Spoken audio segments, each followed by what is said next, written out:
మనం అనుకున్నటువంటి topic the circus of man's struggle. ఇది ఒక డైలాగ్ అండి between Alan Naude and AK 1971. ఇది పుస్తకంలోని పార్ట్ 3 నుంచి అండి, చాప్టర్ 1 ఇది పార్ట్ 3 నుంచి మనం సీరియస్ గా తీసుకున్నాము. ఈ విషయం మీద ముందుగా లక్ష్మి గారిని మాట్లాడవలసిందిగా ఆహ్వానిస్తున్నాం. లక్ష్మి గారు. అందరికీ నమస్కారం. సర్కస్ ఆఫ్ మ్యాన్ స్ట్రగుల్ అనేది చదువుతూ ఉంటే మనందరి జీవితాలకి చాలా ఉపయోగకరమైన విషయం అని నాకు అర్థమైంది. మనుషులు ఇప్పుడు ఇది నాడే గారికి కృష్ణమూర్తి గారికి జరిగిన సంభాషణ. ఆయన నాడే గారు అడుగుతారు, బాహ్యమైనటువంటి ప్రపంచం ఉన్నది, అంతర్గతమైనది ఉంది, మరి దీనికి అతీతమైనటువంటి భగవత్పరమైనటువంటి ప్రపంచం ఉన్నది ఇది అని విడదీసి మాట్లాడుతూ ఉంటే, కృష్ణమూర్తి గారు మీరు అలా ఎందుకు విడదీస్తున్నారు, బాహ్యము అంతర్గతము ఎబవ్ అంటే మరొకటి అతీతమైనది అని అంటే, ఇదంతా ఒక సింగిల్ మూమెంట్, ఇదంతా ఒక్కటే. ఈ విడదీసేది ఏది అంటే మనం కూడా అనుకోవచ్చు బయట ఒక ప్రపంచం ఉంది, లోపల ఒక ప్రపంచం ఉంది అంటే, బయట ప్రపంచాన్ని గాను లోపల ప్రపంచం గాను విడదీసేది మనస్సే. ఈ మనస్సే బయట ఒక బాహ్య ప్రపంచం అని లోపల ప్రపంచం అని మరొకటి అని విడదీస్తోంది. ఇదంతా ఒక సింగిల్ మూమెంట్ అన్నారనమాట. అయితే ఆయన చాలా చక్కగా సర్కస్ అని పేరు పెట్టారు. అంటే మ్యాన్స్ స్ట్రగుల్ ఒక సర్కస్ లాంటిది. ఎలాగా అంటే, ఇలాగా ఎప్పుడైతే బాహ్యమైనది అని అనగానే ఆయన వెంటనే అయితే మరి వేరేగా ఏమీ లేదా, ఇలా ఎందుకు లేదు, ఎలాగ మీరు దాన్ని ఎక్స్ప్లెయిన్ చేయండి అంటారు. అంటే అప్పుడు ఆయన చెప్తున్నారు, మానవుడి కాన్షియస్నెస్ అంతా కూడా ఒకటే. వరల్డ్ కాన్షియస్నెస్ ఏదైతే ప్రపంచం యొక్క కాన్షియస్నెస్ అదే నా కాన్షియస్నెస్ అయి ఉంది. ఆ కంటెంటే కాన్షియస్నెస్. సో ప్రపంచ కాన్షియస్నెస్ లో కంటెంట్ అంతా నా కాన్షియస్నెస్ లో భాగమే. తర్వాత ఇది అవుట్ సైడ్ ఉంది, ఇన్సైడ్ ఉంది అన్నది కూడా కాన్షియస్నెస్ లో భాగమే చెప్తోంది. అంతేగాని అంటే ఇంకా ఏం చెప్పారు, ఇందులో ఎన్నో ముక్కలుగా ఉంటాయి. ఇప్పుడు చూడండి, బయట ఎన్నో రకాలైనటువంటి ఆందోళనలు, పోరాటాలు, అంటే బాహ్యం అంతర్గతం అనగానే మనకి రూఫ్ లీక్ అవుతోంది, లేకపోతే యుద్ధాలు అవుతున్నాయి, అలాంటివన్నీ కూడా బాహ్యంగాను. అంతర్గతం అంటే నాకు ఏదో డిస్పైర్ అంటే నిస్పృహ వచ్చింది, క్రోధం వచ్చింది, అది అంతర్గతమైన సంఘర్షణగాను ఇలా మనం విడగొడుతున్నాం. కానీ ఇదంతా ఒక సింగిల్ మూమెంట్ గా అంటే అసలు అప్పుడు ఎన్నింటికో సమస్యలన్నీ సాల్వ్ అయిపోతున్నాయి అంటారు. అంటే ఇలాగ దీని అంతటిని డివిజన్ గా చూస్తున్నాం. ఇది ఎందుకు ఉపయోగపడుతుంది అని అంటున్నానంటే, మనం ఫ్రాగ్మెంట్స్ అన్న వాటిని అన్ని అర్థం చేసుకున్నామంటే మనం కూడా మన మనసులో ఉన్న ఒక ఫ్రాగ్మెంట్ ఏం చెప్తుంది, నేను వేరుగా ఉన్నాను. ఈ టాపిక్ నేను గ్రూప్ లో చెప్పినప్పుడు ఎంతో బాగా అర్థం చేసుకున్న వాళ్ళు మరి నేను ఎక్కడ ఉన్నాను అడిగారు. ఆ నేను కూడా ఆలోచన నేను చేస్తోంది, నేను ఉన్నానన్నది కూడా ఆలోచనే, అది కూడా ఒక ఫ్రాగ్మెంటే. నేను ఇంకా వేరేగా సాలిడ్ గా ఉన్నానని చెప్తోంది. అంటే చూసారా ఎంత మనం అర్థం చేసుకున్నా ఇంకా నేను వేరుగా ఉన్నానన్న భావం మాత్రం గట్టిగా ఉండిపోయింది. సేమ్ థింగ్ నాడే అదే అంటారు, మరి నేను ఒకటి ఉన్నాను కదా దీనన్నిటిని చూసేవాడిని అంటే అది కూడా ఆ ఫ్రాగ్మెంట్ లో భాగమే. అది కూడా ఆలోచన నిర్మించింది నేను ఉన్నానని. అంటే మనకి ఆ కాన్షియస్నెస్ చాలా గట్టిగా ఉండిపోతుంది, నేను మాత్రం ఉన్నాను. ఆ నేను నిర్మించేది కూడా ఈ ఆలోచన, ఇది కూడా ఒక ఫ్రాగ్మెంట్. ఇన్ని ఫ్రాగ్మెంట్స్ ఎప్పుడైతే ఫ్రాగ్మెంట్స్ వచ్చాయో ఒకదాంతో ఒకటి కలగిస్తూ ఉంటాయి, కాన్ఫ్లిక్ట్ ఉంటుంది, సంఘర్షణ. ఈ సంఘర్షణలో ఒక ఫ్రాగ్మెంట్ అథారిటీ చూపిస్తుంది, నేనే చాలా గొప్ప మిగతా అన్నిటి మీద, అంటే అన్నిటినీ నేను నియమిస్తున్నాను, ఇలా ఉండాలి అలా ఉండాలని చెప్పేది కూడా ఆ ఫ్రాగ్మెంట్. అంటే మన కాన్షియస్నెస్ లో ముక్కలు, ఫ్రాగ్మెంట్ అంటే ముక్క, ఒక ముక్క చెప్తుంది నేను అన్నిటికంటే బాస్ నేను. ఈ విధంగా మనం దాంతో ఐడెంటిఫై అయిపోవడం వల్ల ఆ నేను అంటే ఆ ఫ్రాగ్మెంట్ ని, ఈ విషయం మనం చాలా జాగ్రత్తగా గమనిస్తే మన అంతరంగంలో సంఘర్షణలకి మనమే మూలం. అయితే ఈ సర్కస్ ఏమిటి అంటే, సాధారణంగాను మనకి మతాలన్నీ ఏం చెప్తున్నాయి, విల్ పవర్ ఉండాలండి, విల్ ఉంటేనే మీరు మారగలరు, విల్ ఉంటేనే మీరు ఇలా చేయగలరు, ఇలా పొద్దున్నే లేవాలన్నా ఒక టైంకి ఏమైనా పని చేయాలన్నా మీకు విల్ పవర్ ఉండాలని ప్రతి మతము చెప్తోంది. అయితే కృష్ణమూర్తి గారు ఏం చెప్పారంటే విల్ అన్నది ఒక రెసిస్టెన్స్ అని చెప్పారు. విల్ ఏమిటి చేస్తుంది, మనకు ఒక ఆటంకం. అది ఎలాగంటే విల్ కూడా ఆ ఫ్రాగ్మెంట్ లో ఒక భాగమే. That is giving resistance. అంటే దాని వల్ల చాలా సూక్ష్మతరంగా అబ్జర్వ్ చేస్తే గానీ మనకి ఈ విషయాలు తెలియవు. కృష్ణమూర్తి గారు మనకి కొత్త విషయం చెప్పలేదు కానీ సూక్ష్మాతి సూక్ష్మమైన అబ్జర్వేషన్ మన ముందు పెడుతున్నారు. మనం ఇంకా లోతుకి ఆలోచిస్తే this will is also a fragment. ప్రతిదానికి ప్రయత్నం చేయాలంటారు. ఎఫర్ట్ చేసేవాడు ఒకడు ఉన్నాడు కదండి, అది కూడా ఆ ఫ్రాగ్మెంటే. అంటే థాట్ ఎంత గమ్మత్తుగా ఇలాంటివి తయారు చేస్తుందంటే ఆలోచించేవాడిని వేరుగా చేస్తుంది, అబ్జర్వ్ చేసేవాడు వేరుగా ఉన్నాడు అంటుంది, ఎక్స్పీరియన్స్ చేసేవాడు వేరేగా ఉన్నాడు, విల్ పవర్ చూపెట్టేవాడు వేరేగా ఉన్నాడు. ఇవన్నీ మనకి డివిజన్ ని పెట్టేది థాట్. అలా విడగొట్టడం అనే దానికి అలవాటైపోయిన మనకి ఇదంతా ఒక సింగిల్ మూవ్మెంట్ అని అబ్జర్వ్ చేసుకోవడానికి కొంత టైం పడుతుంది. ఎందుకంటే మనం దాన్ని యాక్సెప్ట్ చేయలేకపోతున్నాం, కండిషన్ అయిపోయాం. మనం వేరేగా ఉన్నాం, నేను ఉన్నాను ఇంకా అన్న కండిషనింగ్ మన మనసులో ఉండిపోయింది. ఆ నేను కూడా ఆలోచనతో నిర్మించబడినదే సుమా అనే విషయాన్ని మనం గ్రహించాలి.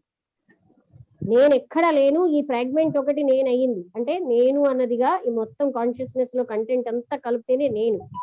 అందుకని అప్పుడు ఆయన ఏం అడుగుతున్నారంటే, అయితే మరి ఇక్కడ సర్కస్ ఎక్కడ అంటే విల్ ఎప్పుడైతే ఎక్సర్సైజ్ చేసేమో అప్పుడు ఏం చెప్తుందంటే రెసిస్టెన్స్ మొదలయ్యి అప్పుడు మొదలవుతుంది సర్కస్. అంటే ఏమిటి, ఒకదాంతో ఒకటి ఫైటింగ్, ఒకటి డామినేట్ చేయడం, కాన్ఫ్లిక్ట్, అదంతా కూడా ఆ కాన్షియస్నెస్ లో జరుగుతున్నది. ఇక్కడ మనం బాగా అవగాహన చేసుకోవాల్సింది ఏంటంటే ఎక్కడో ఎవరో చేసిన పనికి మనం కూడా బాధ్యులమే. ఆనాడు బిన్ లాడెన్ చేసిన పనికి everyone in the world is responsible అన్నప్పుడు కొందరు డైజెస్ట్ చేసుకోలేకపోయారు. Because the human consciousness is one. ఆయన వేరు మనం వేరు కాదు, మన కాన్షియస్నెస్ అంతా అందరితో కలిసి ఉంది ఆ పాయింట్. అందుకనే ఒక్క వ్యక్తి ఎప్పుడైతే తాను ఎన్లైటన్ అవుతున్నాడో that will spread to all. ఎందుకంటే కాన్షియస్నెస్ డిఫరెంట్ గా లేదు, ఏకరూపంగా ఉంది, యునైటెడ్ గా ఉంది ఈ విషయాన్ని. అందుకనే it is a single movement అంటున్నారు. అందుకే మనం ఇక్కడ రాజకీయ నాయకుల్లాగా మీరందరూ మారండి తర్వాత నేను మారతానని చెప్పం, ముందు నాతో స్టార్ట్ చేస్తున్నాం అనేది ఇక్కడ చాలా ఆధ్యాత్మికతలో అదే ముఖ్యం. అందుకనే ఈ ఎంప్టీయింగ్ కాన్షియస్నెస్ అనేది ఇంతకు ముందు మనం చదివాం. అయితే వాట్ ఈస్ దిస్ ఆర్డర్ ఏంటి ఇలాగా అంటే ఎప్పుడు మనకి ఇదంతా ఎండ్ అవుతుంది, సర్కస్ ఎప్పుడు ఎండ్ అవుతుంది అంటే ఎఫర్ట్ ఉన్నంతసేపు నేనున్నాను, చేసేవాడు ఉన్నాడు, ప్రయత్నించేవాడు ఉన్నాడు. ఇక్కడ మనం ఆయన అన్నారు అన్ని మతాలు చెప్తున్నాయే విల్ పవర్ యొక్క విల్ అన్న దాని యొక్క ప్రాముఖ్యత. అంటే విల్ అన్నది రెసిస్టెన్స్ అనే విషయం మనం కూడా గ్రహించాలి. అది ఒక టైప్ ఆఫ్ అంటే మనం ఏదైతే విల్ అనుకుంటున్నామో అది సూక్ష్మాతి సూక్ష్మంగా రెసిస్టెన్స్ గా పనిచేయడం బట్టి మళ్ళీ కాన్ఫ్లిక్ట్ ఏర్పడుతుంది. మళ్ళీ కాన్ఫ్లిక్ట్ ఏర్పడినప్పుడు అక్కడ ఎక్కడా కూడా order or beauty or anything is not there. So అయితే మనకి ఇంతకు ముందు కూడా చెప్పారు సమూలమైనటువంటి మార్పు ఆవశ్యకతని మనం తెలుసుకోవాలి. టోటల్ రాడికల్ చేంజ్ అవసరం మనం అందరం గ్రహించినప్పుడే ఆ కాన్షియస్నెస్ ఎంప్టీ చేసుకోవడం అన్న విధానం మన ఎవరికి వారుగా తడుతుంది. ఇది ఇంకెవరి మీద డిపెండ్ అవ్వాల్సింది కాదు. సో మనం అబ్జర్వ్ చేయాల్సింది ఏంటంటే the very disorder in the conflict in the consciousness. మన కాన్షియస్నెస్ లో ఏదైతే ఎఫర్ట్ అంటున్నామో ఏదైతే విల్ అంటున్నామో ఇది కూడా కాన్ఫ్లిక్ట్ ని తెస్తున్నాయి. మరి అయితే ఏం చెయ్యాలి అంటే ఎప్పుడైతే ఇదంతటిని మనం చూస్తుంటామో గమనించేమో, ఎప్పుడైతే విల్ కూడా ఒక రెసిస్టెన్స్ అని తెలుసుకుంటామో దెన్ ఆటోమేటిక్ గా మనం విల్ ని ఎక్సర్సైజ్ చెయ్యం, మనం అప్పుడు ఎఫర్ట్ ని ఎక్సర్సైజ్ చేయం. సో దేర్ ఈస్ అప్పుడు ఎప్పుడైతే ఇదంతా ఎంటీ అయిపోయిందో అప్పుడు మాత్రమే ఇన్నర్ రెవల్యూషన్ స్టార్ట్ అవుతుంది. ఇంతకు ముందు టాపిక్ లో కూడా ఇదే విషయం, ఎందుకంటే అది చాలా అవసరం, ఇంకో రకంగా జరిగేది కాదు. ఆయన ఏమంటారంటే జగ్లర్ అంటున్నారు. అంటే ఏంటి, మనం మారుతానని ఒక ఫ్రాగ్మెంట్ ఏం చేస్తుంది మిగతా వాటి ఒక ఆర్డర్ లో పెడుతూ ఉంటుంది. అదేమి ఇది పెట్టడం అది అక్కడ తెచ్చి పెట్టడం ఏమి ఏదో అంటే గందరగోళం చేయడమే గాని అదేమి ఆర్డర్ కాదు. ఈ విధంగా మనం మార్పు చెందుతున్నాం అన్నంతసేపు కంటెంట్ అండ్ కాన్ఫ్లిక్ట్ ఉన్నంత వరకు మార్పు సంభవం కాదు. ఆ కంటెంట్ అంతా ఈవెన్ ఎఫర్ట్ కూడా లేకుండా ఉన్నప్పుడు మాత్రమే ఆ మార్పు అన్నది సంభవం. అందుకని ఆ సర్కస్ అని అంటే విల్ ఎక్సర్సైజ్ చేయడం వల్ల ఏం జరుగుతుంది, ఇన్నాళ్ళు చెప్పినవి ఇదంతా కూడా వినబడుతోందా అందరికి? వినిపిస్తోందండి, మాట్లాడండి. ఇవన్నీ కూడా ఒకదానితో ఒకటి సంఘర్షణ వల్ల మనం ఎప్పుడు కూడా గందరగోళంగా ఉంటున్నాం, కానీ there is no order, there is no beauty inside. So మనం ఇవన్నీ చూసుకోవాలి. ఇప్పుడు కృష్ణమూర్తి గారు ఏదో కొత్త సిద్ధాంతం ఎక్కడ తెచ్చిపెట్టట్లేదు, మనము గమనించి మన అంతరంగ లోతులని ఆయన చూపిస్తున్నారు. ఇంతవరకు మనం విల్ ఎంతో గొప్పదనుకున్నాం, ఆయన చెప్పిన విధానం చూస్తే that is really A resistance. Resistance అనేది ఒక కాన్ఫ్లిక్ట్ గా ఉన్నంత కాలం అక్కడ టోటల్ ట్రాన్స్ఫర్మేషన్ సంభవం కాదు. సో ఇన్నర్ రివల్యూషన్ ఎప్పుడు వస్తుందంటే ఇదంతా ఒక క్రమతలోకి, అంటే వెన్ దెర్ ఇస్ ఎంప్టీనెస్, దాని ఎప్పుడైతే అది చూసుకుంటూ ఉంటామో వాటి ఆవశ్యకత పోయి అవన్నీ నిల్ అయిపోతూ ఉంటాయి. So by observing the disorder there will be order. ఈ విధంగా మనకి ఈ సబ్జెక్ట్ మన లైఫ్ చాలా ఉపయోగం. ఎందుకంటే మనం ఇన్నాళ్ళు కొన్ని కండిషనింగ్స్ తో బతుకుతున్నాం. మనకి ఇన్నర్ ఏమో జయించడం రాకపోతే అవుటర్ జయిస్తాం, అవుటర్ జయించడం రాకపోతే ఇన్నర్, రెండిటికి సాధ్యం కాకపోతే గాడ్ అని మరొక సోర్స్ ని పట్టుకుంటున్నాం. అంతేకాని మనం అంతకంటే లోతులకు వెళ్ళట్లేదు. ఈ ఈ పర్టికులర్ సబ్జెక్ట్ మనకి ఏం చేస్తుందంటే everything is within us. మనమే కారణం, మనకు ఉన్నటువంటి అన్ని కాన్ఫ్లిక్ట్స్ కి, అన్ని రకాలైనటువంటి గందరగోళాలకి మనిషే కారణం అనే సంగతి క్లియర్ గా చూపెట్టారు. అప్పుడు మనం ఏం చేస్తామండి, మనం అబ్జర్వ్ చేసుకోవడం. థాట్ యొక్క గొప్పతనం ఎంత ఉందో థాట్ యొక్క పనికిరానితనం కూడా అంతే ఉంది. కొన్ని చోట్ల అది పనికిరాదు కనుక అక్కడ దాన్ని తీసుకురావడానికి వీల్లేదు అని మనం తెలుసుకుంటే మన నిత్య జీవితంలో ప్రతి దగ్గర థాట్ని తీసుకురావు. అంటే డైలీ యాక్టివిటీస్ కి అవసరమే గానీ ఈ థాట్ ఇంత గందరగోళం చేస్తుంది, కంటెంట్ అంతటిని, కండిషనింగ్, ఇవన్నిటితోటే మనం అన్ని చూస్తున్నాం గనక రియాలిటీకి వెళ్ళటం లేదు. ఎప్పుడైతే ఈ కంటెంటే కాన్షియస్నెస్, ప్రపంచం యొక్క కంటెంట్ నా కంటెంట్ అయ్యింది, I'm the world and the world is me. అందుకని ఎఫర్ట్ అండ్ విల్ లేకుండా ఉన్నప్పుడు మాత్రమే ఆ రియల్ రివల్యూషన్ అనేది సంభవం. అప్పుడు మాత్రమే ఈ సర్కస్ అన్నది ఆగిపోతుంది. ఇక్కడితో నేను ముగిస్తున్నాను. అందరికీ నమస్కారం అండి. థ్యాంక్ యూ లక్ష్మి గారు, చక్కగా వివరించారు. థ్యాంక్స్ అండి, థ్యాంక్ యూ. ఇప్పుడు ప్రసాద్ గారిని మాట్లాడవలసిందిగా ఆహ్వానిస్తున్నాం. ప్రసాద్ గారు, go.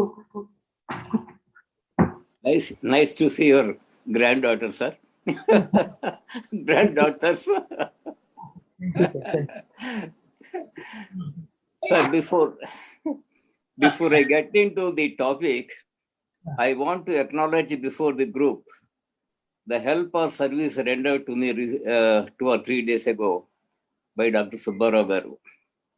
I went to him as a patient, and he is not seeing patients in the clinic. But when I introduced myself as a member of this group, he came all the way to the clinic, breaking his normal rule. And then he declined to receive any fee from me, saying that the entire group is my family. I want to acknowledge this before all of you. Thank you.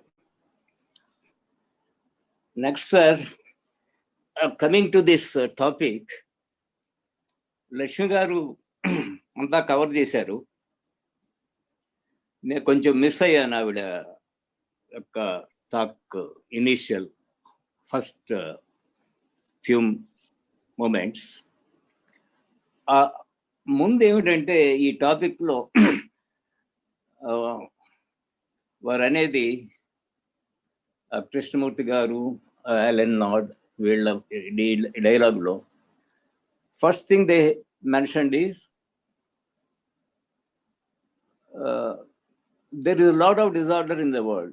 We know that. Like wars, leaking of the roof. ఇలాంటివి చాలా ఉంటాయి కదా, అన్ని రకరకాల బాధలు, conflicts చాలా ఉన్నాయి out side world. అలాగే మనిషి లోపల కూడా చాలా సమస్యలు ఉన్నాయి, లైక్ లోన్లీనెస్, ప్లెజర్ మాంగరింగ్, ఇలాంటివి చాలా ఉన్నాయి. ఇది మనిషి బయట బాహ్య ప్రపంచంలో ఉన్నటువంటి సమస్యలని సరిదిద్దలేక, వాటికి పరిష్కారం కనుగొనలేక ఏం చేస్తాడు, లోపలికి వెళ్ళిపోతాడు, తనలోకి వెళ్ళిపోతాడు, తనలోని సమస్యల్ని చూసుకుందాం అనుకుంటాడు. ఆ తనలోని సమస్యలకు కూడా పరిష్కారం దొరకనప్పుడు ఏం చేస్తాడు? ఇదేదో దేవుడనో బయట సత్యమనో ఏదో బాహ్యం, అంటే బాహ్య ప్రపంచం కాకుండా వీటన్నిటిని మించింది, బియాండ్, దానిలో మనం అక్కడికి వెళ్ళిపోదాం ఎత్తుక్కుంటాడు, హిమాలయాల్లోకి వెళ్ళిపోవడం. అలాగా ఈ రకమైన ఈ 3 sets ఆఫ్ ప్రాబ్లమ్స్తో మనిషి ఎప్పుడు సతమతం అవుతూనే ఉన్నాడు. బాహ్య ప్రపంచంలోనూ సమస్యలకి పరిష్కారం దొరక్క, తన ఆంతరింగిక సమస్యలకి పరిష్కారం దొరక్క, ఈ దేవుడనే ఆ అల్టిమేట్ ట్రూత్, ఆ ఎన్లైటన్మెంటో లిబరేషనో ఏదో అలాంటివి అవి లభించక మూడుతోనూ బాధపడుతున్నాడు. అయితే ఈ 3 సమస్యల్ని 3 రకాల సమస్యలుగా చూడాలా, లేక ఈ మూటిని ఒకటే సమస్య ఇదంతా కూడా?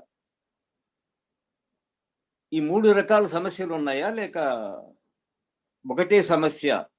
ఇవన్నీ they are the faces of the same problem అనే.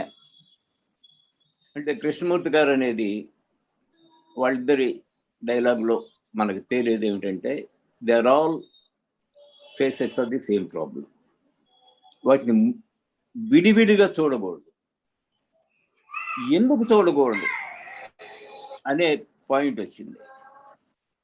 ఎందుకు చూడకూడదు అంటే, first, you are the world and the world is you. The world is me and I am the world అన్నారు. అంటే నీ consciousness is not different from the consciousness of other people. ఆఖరికి ఒక మాట కూడా ఉన్నారు ఏంటంటే, there is nothing like an individual salvation అని. ఇండివిజువల్ సాల్వేషన్ కాదు, అది హ్యూమన్ కాన్షియస్నెస్ అంతా ఒకటే. కాబట్టి there is only human consciousness. Salvation అది ఇప్పుడు కృష్ణమూర్తి గారి ప్రయత్నం ఏంటంటే, to cleanse the human consciousness, not to best individual salvation అనే పర్టికులర్ ఇండివిజువల్. హ్యూమన్ కాన్షియస్నెస్ని మనం క్లెన్స్ చేయగలమా, దానిలోకి ఆర్డర్ తీసుకురాగలమా అనేది ఆయన ప్రయత్నం. Because human consciousness is one. అది ఇప్పుడు దానివల్ల ఈ హ్యూమన్ కాన్షియస్నెస్సే అవుటర్ ఈవెంట్స్తో రియాక్ట్ అయినప్పుడు then the events take place. అంటే బయట జరిగే విషయాలన్నిటికీ కూడా origin is human thought. Thought of somebody is the origin. And your thought is not different from the other person's thought. Human thought is one.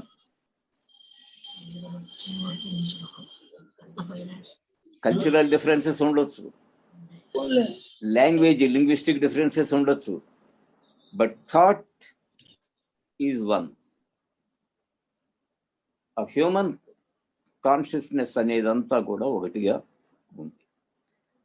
ఇంకొక point ఏంటంటే, ఈ human consciousness అంటే అదేదో వేరుగా ఉంటుందా, లేకపోతే is it the same as the content of that consciousness? మన మైండ్లో ఉండే డిఫరెంట్ లాంగింగ్స్, ఇలాంటివన్నీ వేరు ఇమాజినేషన్స్ ఇవన్నీ వస్తాయి కదా మైండ్లోకి. ఇదే నా కాన్షియస్నెస్ అంటే ఇంకా కాకుండా ఇంకా వేరుగా ఏమన్నా సూపర్ కాన్షియస్నెస్ ఉందా? సూపర్ కాన్షియస్నెస్ అనేది వేరుగా లేదు అనే అనుకోవాలి. The consciousness is it's content అన్నారు. కంటెంట్ ఈజ్ ది కాన్షియస్నెస్ అన్నారు. అయితే ఈ సూపర్ కాన్షియస్నెస్ అనే విషయంలో కృష్ణమూర్తి గారు కొంచెం వేగ్గా ఉన్నారనిపించింది నాకు. అక్కడ ఆయన పిన్ పాయింట్ చేస్తాడు, is there any entity outside consciousness అంటే అని క్వశ్చనర్ పిన్ పాయింట్గా అడిగినప్పుడు ఆయన ఏమంటారంటే, you have to go beyond the mind to know whether there is anything outside అన్నారు. అంటే ఆయన రిప్లైలో కొంచెం వేగ్నెస్ ఉంది. ఆయన he has not totally denied that there is some dimension outside the contents of the human mind. అయితే ఏమిటంటే, ఇప్పుడు మనలో చేంజ్ ఎలా వస్తుంది?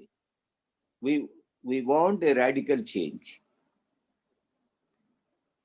First thing is, all our problems are manifestations of the same thing. ఈ change రావాలి అంటే మనందరం we're all trying for a change. మన హ్యూమన్ కాన్షియస్నెస్ చేంజ్ అవ్వాలి. There has to be radical revolution in this consciousness అనుకుంటున్నాం. ఎలా వస్తుంది? Who will bring about this radical revolution? మనలో ఈ మార్పు ఏ రకంగా వస్తుంది? ఎవరు తెస్తారు? ఎవరు తెచ్చేవాళ్ళు ఎవరు లేరు. మనకుందంతా కూడా ఒకటే, అది మన the contents of our consciousness. ఆ కంటెంట్స్ ఆఫ్ ది కాన్షియస్నెస్ లో భాగమే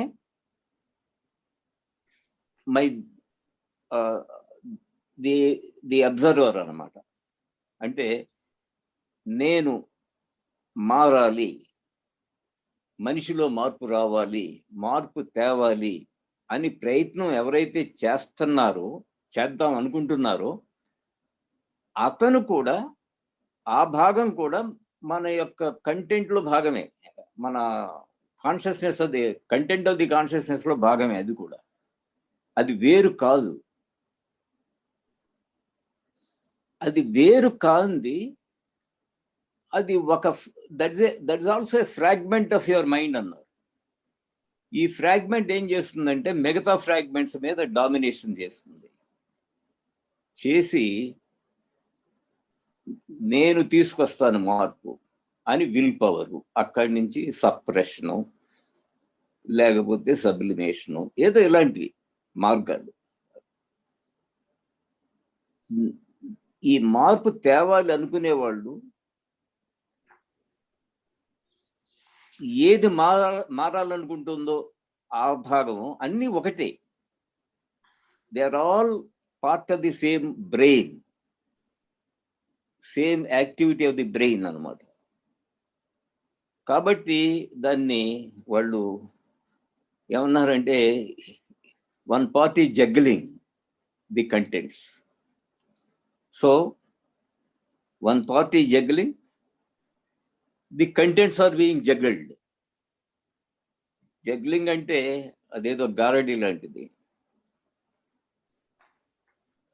మనలోనే ఆ జగ్లర్ ఉన్నాడు.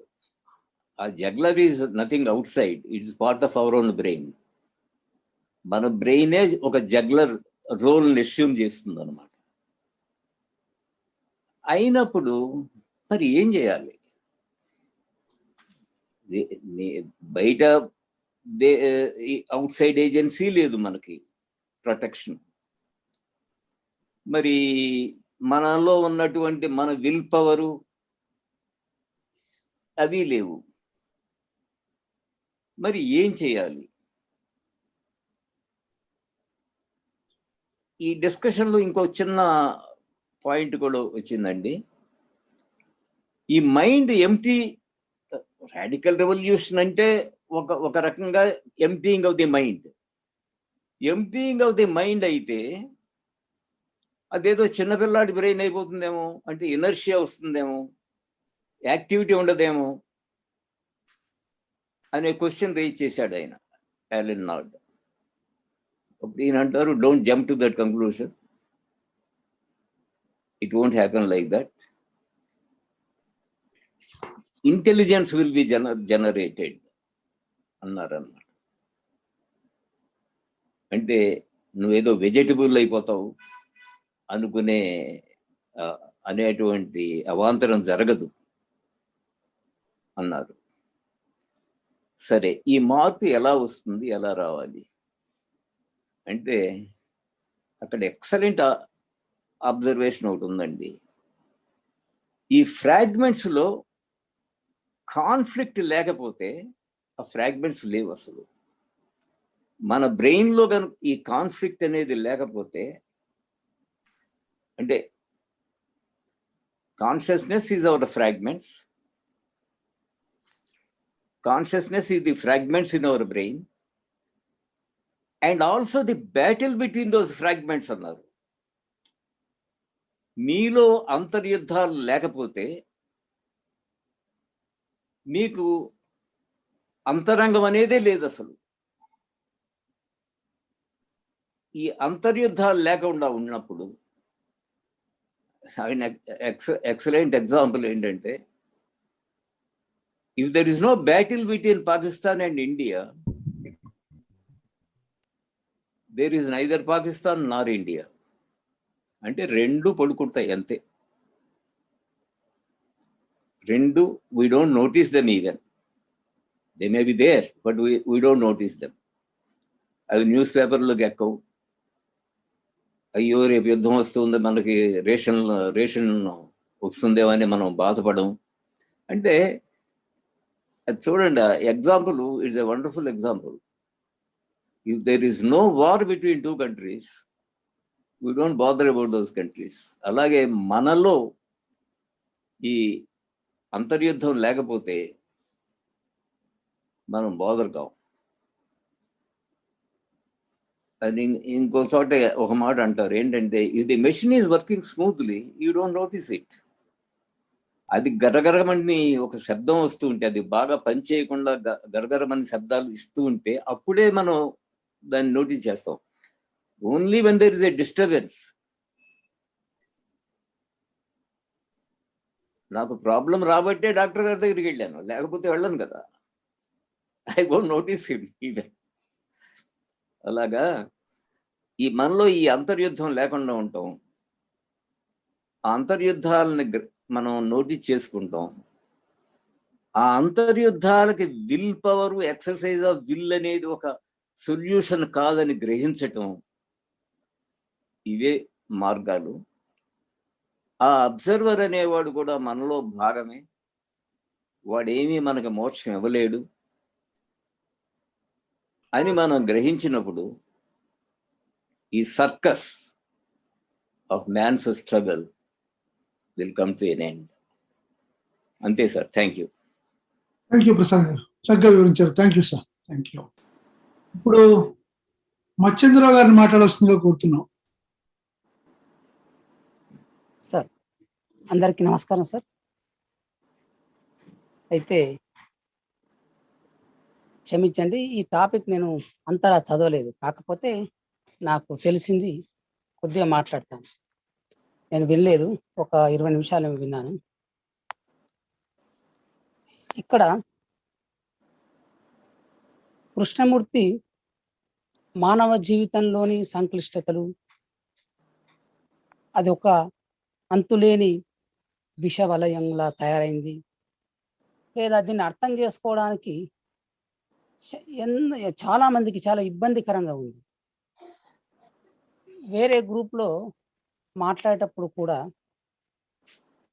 కొందరు పరిశీలకుడే పరిశీలన వస్తువు, ఇంకా ఏదో అది తెలుసా నీకు, ఇది తెలుసా అంటే ఒక స్థాయిలో కృష్ణమూర్తిని ఇంకొక స్థాయి నుంచి అర్థం చేసుకోవడం, రకరకాల స్థాయిలో అర్థం చేసుకోవడం వల్ల కృష్ణమూర్తే తనే స్వయంగా ఉటంకించిన కాదు, ఇక్కడ వేదాలు కాదు, ఉపనిషత్తులు కాదు, కేవలం అక్కడ ఉన్న ఫ్యాక్ట్ ని టోటల్ గా బయట నుంచి మనం పరిశీలిస్తున్నామా, మనకు సంబంధించిన ఎలాంటి ఉద్వేగం, ఎలాంటి ఆలోచన, ఎలాంటి ముందు నిర్మించుకున్న నిర్మాణం లేకుండా, అభిప్రాయం లేకుండా నిజంగా ఆ ఫ్యాక్ట్ ని పరిశీలించడానికి మనం బయలుదేరామా? Please 1 minute. అయితే అలా బయలుదేరకుండా ఎక్కడైనా మనం ఈ ఒక విషయాన్ని పరిశీలించడానికి వెళ్ళే క్రమంలో నాకు సంబంధించిన అజ్ఞానము, నాకు సంబంధించిన జ్ఞానము, నాకు సంబంధించిన ఒక సపరేట్ ఇంటెలిజెన్స్ దాంట్లో పాలు పంచుకుంటున్నది.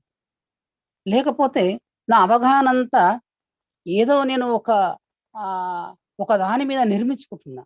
కృష్ణమూర్తికి సంబంధించిన ఈ తాత్విక అంశాన్ని లేకపోతే జీవితాన్ని అధ్యయనం చేయాలంటే ఆయన చెప్పిన ప్రకారం కాకుండా, ఆయన సూచించినట్టుగా మనము ఏమీ లేని ఒక స్థితి నుంచి పరిశీలించాలంటే ఇది చాలా క్లిష్టమైన అంశంగా మారిపోయింది. ఇప్పుడు పరిశీలకుడే పరిశీలన వస్తువు అని చెప్పినప్పుడు, అంటే నాలో దుఃఖం ఉన్నది, నాలో ఒక ఉద్వేగం ఉన్నది, ఆ ఉద్వేగాన్ని అర్థం చేసుకునేది ఇంకొక ఆలోచన ఉందా? ఎందుకంటే ఉద్వేగానికి సంబంధించిన కొన్ని లక్షణాలు, కొంత ఇంటెన్సిటీ, అక్కడ ఉన్న సమస్త పరిస్థితులు తర్వాత క్షణంలో లేవు. తర్వాత క్షణంలో ఉండేది కూడా ఉద్వేగానికి సంబంధించిన ఇంకొక అంశం. ఈ అంశం ఇంకొక అంశాన్ని ఎలా అర్థం చేసుకుంటుంది? చేసుకోలేదు. కాబట్టి ఒక ఆలోచన తర్వాత వచ్చిన ఆలోచన ఏ విధంగా అర్థం చేసుకుంటుంది? అది కూడా సాధ్యం కాదు. ఎందుకంటే ఇది ఒక పరిమితమైన శక్తి నుంచి జనించింది. అది కూడా ఆ తర్వాత వచ్చిన ఆలోచన కూడా ఒక పరిమితమైన శక్తి నుంచే జనించింది. ఇది దాన్ని పరిశీలించడం అసాధ్యం. మరి అక్కడ పరిశీలకు లేకుండా అనాసక్తంగా అదే వస్తువు, అదే ఆలోచన ఉన్నప్పుడు ఆ ఆలోచనకు ఏం జరుగుతుంది? ఈ ఆలోచనకు ఏం జరగబోతుంది? ఆలోచన తనంతాను అంతర్ధానం అవుతుందా? అంటే ఆలోచనతో పాటు అక్కడ సమస్తమైన ఇంద్రియాలు, ఒక పవిత్రమైన శక్తి. కృష్ణమూర్తి అప్పుడప్పుడు చెప్తుంటారు, ఆ పవిత్రత లేకుండా, ఆ పవిత్రమైన అంశం లేకుండా మీరు దాన్ని చేరలేరు. ఎందుకు చేరలేరంటే అక్కడ దానికి సంబంధించి అర్థం చేసుకోవడానికి, సంపూర్ణ అవగాహనకు అక్కడ ఒక సైలెన్స్ అనేది ఉండడానికి అవకాశం లేదు. కాబట్టి ఆ ఆలోచన తాను అంతం కావాలంటే, లేదా ఆ క్రైసిస్ అక్కడ అంతం కావాలంటే, ఆ క్రైసిస్ తనకు సంబంధించిన మొత్తాన్ని రివీల్ చేయాలి, బహిర్గతపరచాలి. బహిర్గతపరచాలంటే అది దాని మూల కారణాన్ని తానే కనుక్కుంటూ, దానిలోని అపసవ్యతను తానే చూసుకుంటూ, ఆ అపసవ్యత తనకు తాను అంతం కావాలి. అంతం కావడానికి అక్కడున్న ఆ సైలెన్స్ అనేది సహకరించాలి. ఆ సైలెన్స్ ఎలా ఉండగలగాలి అంటే, ఒక రకంగా చెప్పాలంటే అక్కడ ఏదైతే అపసవ్యత పరిశీలకుడు లేదైనా వాట్ ఈజ్ ఆ ఉన్న విషయం అయితే ఉందో, అది పరిమితమైందో, ఆ పరిమితమైన దాన్ని చూడ్డానికి కానీ, ఢీకొనడానికి కానీ, దాన్ని ఎవాపరేట్ చేయడానికి కానీ, దాన్ని పూర్తిగా లేకుండా చేయడానికి కానీ అక్కడ ఇంకొక ఏదో ఒక అంశం ఉంది.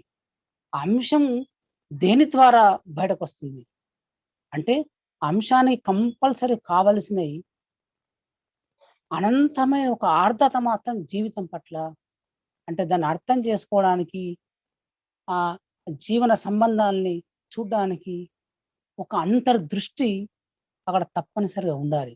లేకపోతే నేను పరిశీలకుడే పరిశీలన వస్తుంది, ద్వేషాన్ని, నేనే కోపాన్ని. ఏమైంది నా కోపాన్ని చూస్తే? ఆ కోపంతోనే ఉండిపోమన్నాడు కృష్ణమూర్తి. కోపం అంతం కావడం లేదు కదా అలా. ఇంకా ఇంకా ఎలా దాన్ని పరిశీలించమన్నాడు. అనేకమైన పదాలు కృష్ణమూర్తి ఆ భాషని, ఆ పదాల్ని వాడింది కేవలం అవగాహన కోసమే. అయితే అవే పదాల్ని వాడుతూ ఎక్కడికి పోకుండా అక్కడనే నేను ఎందుకుంటున్నాను? అసలు ఆ పదాల వెనుక అర్థాన్ని కంప్లీట్ గా ఎందుకు చూడడం లేదు? అంత శక్తి సామర్థ్యాలను ఎందుకు వెచ్చించడం లేదు నేను? అంటే నాలో లోపం ఉంది. ఈ పరిశీలన చేసే క్రమంలోనే లోపం ఉంది. ఎందుకంటే ఆలోచన తనంతాను అంతం చేసుకోవడం లేదు. ఒక నిబద్ధత ఉంది. నిబద్ధత కండిషన్కి సంబంధించిన ఆలోచన ఉంది. దేశం అనండి, మతం అనండి, జాతీయత అనండి, ఇంకా లేకపోతే చిన్న చిన్న వైరుధ్యాలనండి. ఏ ఒక్క వైరుధ్యం తనను తాను అంతం చేసుకున్నదా? ఆ వైరుధ్యం తన సమస్తమైన విషయాన్ని వెల్లడి చేసిందా? ఎన్నడూ వెల్లడి చేయకపోవడం వల్ల ఆ వెల్లడి చేయడానికి కావలసిన పరిశీలన చేయకుండా నేను కృష్ణమూర్తికి సంబంధించిన సమస్తాన్ని ఊరికే చదువుతున్నాను. అది మిగతా తాత్విక అంశాల నుంచి, భగవద్గీతలో మిగతా ఇలాంటి విషయాల నుండి కొత్తగా ఉంది కాబట్టి దాంట్లోని సైలెన్స్ లేకుంటే అటెన్షన్ అనే పదాన్ని తీసుకొని నేను మామూలుగా అన్వయించుకుంటున్నాను. సావధానత. సావధానత అంటే అక్కడ అన్నిటి పట్ల సంపూర్ణంగా ఉన్న ఎరక. సంపూర్ణంగా ఉన్న ఎరక అంటే ఏంటి? సంపూర్ణంగా ఉన్న ఎరక అంటే కేవలం నేను చూడమేనా? దాంట్లో చర్య కూడా దాగి ఉందా? చర్య లేకుండా సంపూర్ణమైన ఎరక ఎక్కడ ఉంటుంది? ఏ పరిస్థితిలో అయినా, ఏ సిచ్యువేషన్లో ఎక్కడైనా సంపూర్ణమైన ఎరక అంటే దానిలో తప్పనిసరిగా ఉండవలసిన ఒక ఫ్యాక్టర్ ఏంటంటే చర్య. చర్య లేకుండా ఎరుక లేదు. ఎందుకు లేదంటే నేను ఎరుక అనే పదాన్ని, అటెన్షన్ అనే పదాన్ని వాడుతున్నాను. కానీ ఆ అటెన్షన్, ఆ అవేర్నెస్ వచ్చిన క్షణంలో నాలో చర్య జరగడం లేదు. చెబుతున్నాను, కృష్ణమూర్తి మాట్లాడాడు కాబట్టి అక్కడ చెట్టును చూడండి, ఆ పక్షిని చూడండి, నాలో జరుగుతున్న విషయాన్ని చూడండి. అవి ఫిజికల్ ఫ్యాక్ట్స్ అందరికి కనిపించాయి. నాలో అంతరంగంలో జరుగుతున్న ఆ ఫ్యాక్ట్స్, ద్వేషము, దాన్ని చూస్తున్నాను. ద్వేషం అంతం కావడం లేదు. అక్కడ చర్య లేదు. అక్కడ ఆ ద్వేషంతో పాటు ఆ అటెన్షన్ అంటే ఆ ద్వేషాన్ని సంపూర్ణంగా అంతర్ధానం చేసేది. ఆ ఫ్యాక్ట్ని సంపూర్ణంగా బహిర్గతపరిచినప్పుడు ఆ ఫ్యాక్టే తనంత తాను అంతర్ధానం కావడం. అక్కడ ఒక చర్య ఉండడం. ఆ చర్య ద్వారా సంపూర్ణంగా ఆ ఒక సంపూర్ణ శక్తి ద్వారా అది ఎన్నటికీ జీవితంలో తిరిగి రాకపోవడం. ఎన్నటికీ జీవితంలో తిరిగి రాకపోవడం అంటే నాకు మాత్రం తిరిగి వస్తుంది కదా అంటే, నేను ఆ సావధానత నాలో లేదు, ఆ ఎరుక నాలో లేదు. ఆ పరిశీలకుడే పరిశీలన వస్తు అనే విషయం కూడా నాకు కేవలం ఇంటలెక్చువల్ గా మాత్రమే తెలుసు. కాబట్టి నేనేం చేస్తున్నాను, మళ్ళీ పదాలు ప్రయోగించి ఎవరితో మాట్లాడేటప్పుడు ఆ ఇంటెన్సిటీలోకి పోకుండా, ఎవరైనా ఒక వేరే స్థాయిలో ఉంటే వాళ్ళతోని కన్విన్స్ చేయలేక, అక్కడ పోలేక అక్కడనే ఆగిపోతున్నాను. అలా కాకుండా నన్ను నేను సంపూర్ణంగా అంతర్ధానం చేసుకున్నప్పుడు నా ఆలోచన తనంతట తాను ఈ పరిమితమైన ఈ ఇంటెలిజెన్స్ నుంచి ఉద్భవించని ఈ ఆలోచన తనంతట తాను అంతర్ధానమైనప్పుడు, ఇక్కడ ఆలోచన అంతర్ధానం కావడం అంటే కృష్ణమూర్తి ఏం చెప్పారండి? Culture and non culture. అది కల్చర్ కానీ, నాన్ కల్చర్ కానీ, వేదాలు కానీ, ఉపనిషత్తులు కానీ, ఈ అనేకమైన సత్యానికి సంబంధించి ఏ విషయమైనా కానీ సంపూర్ణంగా అంతర్ధానమైనప్పుడు, అప్పుడు అంత లేనప్పుడు కొత్తది రావడం అంటే అక్కడ ఒక ఇంటెలిజెన్స్ ప్రజ్ఞ మేల్కొల్పడం. అది మేల్కోవడం అంటే ఒక పసిపిల్లవాడికి ఉన్న స్థితి కాకపోవచ్చు. ఎందుకంటే అది దేన్నైనా ఎదుర్కొంటుంది, దేన్నైనా సంపూర్ణంగా చూస్తుంది, దేంతోనైనా సంపూర్ణంగా జీవిస్తుంది. తనే ఆ జీవనం అవుతుంది. అలా కావడం వల్ల నిజంగా గంభీరమైన మానవ జాతికి సంబంధించిన సమస్యలన్నింటినీ గంభీరంగా చూడడం వల్ల ఆ సమస్య అంతర్ధానం అవుతుంది. ఇక్కడ నన్ను నేను పరిశీలించుకోవడం అంటే మొత్తం మానవ జాతిని పరిశీలించడం. నా చైతన్యాన్ని పరిశీలించడం అంటే మొత్తం మానవ జాతి పుట్టినప్పటి నుంచి ఇప్పటి వరకు ఉన్న నా చైతన్యాన్ని పరిశీలించడం. నాలో కంపాషన్ ఉద్భవించడం అంటే మానవ జాతి మొత్తం తన కంపాషన్‌ని ఉద్భవింపజేసుకోవడం. తన ప్రేమని, తన కరుణని ప్రసరింపజేసుకోవడం. ఆ కరుణ లేకుండా, ఆ జీవనం లేకుండా నిరంతరం ఈ చైతన్యంలో కొట్టుమిట్టాడడం ఇదొక దౌర్భాగ్యమైన పరిస్థితి. ఇది దౌర్భాగ్యమైన పరిస్థితి అని నేను గమనించి, నా మూర్ఖత్వాన్ని గమనించిన క్షణాన అంతలా కాకుండా జీవితంలో కొద్ది మార్పైనా జరగవచ్చేమో. అలా జరగాలని ఆశించడం కాదు గానీ, అలాంటి పరిశీలన కృష్ణమూర్తికి సంబంధించిన అలాంటి ఒక తీవ్రమైన పరిశీలనే నన్ను నా జీవితాన్ని సరిగ్గా చూడ్డానికి, తద్వారా మానవ సంబంధాలు లేదా నాతో జీవన సంబంధాలు, నా తోటి వారితో అందరితో పూర్తిగా ట్రాన్స్‌ఫర్మేషన్ అయితే లేదా కావడం వల్ల నా కుటుంబం, నా సమాజం, నా దేశం అన్నీ విచ్ఛిన్నమైపోయి ఒక విశ్వమానవ సమాజం ఉద్భవించడానికి అవకాశం ఉంది. లేకపోతే నేను ఒక చిన్న మురికి గుంటలో నుండి చూస్తూ కృష్ణమూర్తి చెప్పిన తత్వాన్ని అర్థం చేసుకోవడం, లేకుండా సత్యాన్ని అర్థం చేసుకోవడానికి ప్రయత్నించడం, అది నేను ఎన్నటికీ పడకుండా అలానే ఉంచుతుంది. కాబట్టి అలాంటి శక్తి సామర్థ్యాలు కలగడానికి కావలసిన పరిశీలన చేయాలని, అదే మైండ్‌ని ముందుకు తీసుకెళ్తుందని నేను భావిస్తున్నాను. Thank you sir. Thank you thank you sir. చక్కగా వివరించారు. Thank you. ఇప్పుడు డాక్టర్ సుబ్బారావు గారిని మాట్లాడవలసిందిగా ఆహ్వానిస్తున్నాం. అందరికీ నమస్కారం అండి. నమస్కారం. ఈరోజు topic the circus of the struggle, man's struggle. ఎక్కడ ఈ సర్కస్ వచ్చింది, ఎక్కడ ఈ వినోదం వచ్చిందో మనం చూద్దాం. మొత్తం జీవితం చూసుకుంటే దాని నిండా రుగ్మతలే ఉన్నాయి, డిజార్డర్స్. సో మన ఉనికి అంతా కూడా డిజార్డర్స్ తోట ఉంది. మనిషి మారాలని చెప్పి మనం అంతా కోరుకున్నాం. అది ఎలా మనం ముందుకు వెళ్ళాలని చూసుకుంటే, నా ఉనికి అనే దాని నుంచే వెళ్ళాలి. నా ఉనికి అనేది ఎప్పుడైతే మనిషి యొక్క ఉనికి అనేది ఎప్పుడు అనుకున్నామో, అప్పుడు దాన్ని 3 కింద విభజించి అడిగారు ప్రశ్న. ఒకటి బాహ్య ప్రపంచం, రెండోది అంతరంగం, మూడోది బియాండ్ దిస్ టూ. బాహ్య ప్రపంచం చూసుకుంటే అంత గందరగోళం ఉంది, అన్నీ కూడా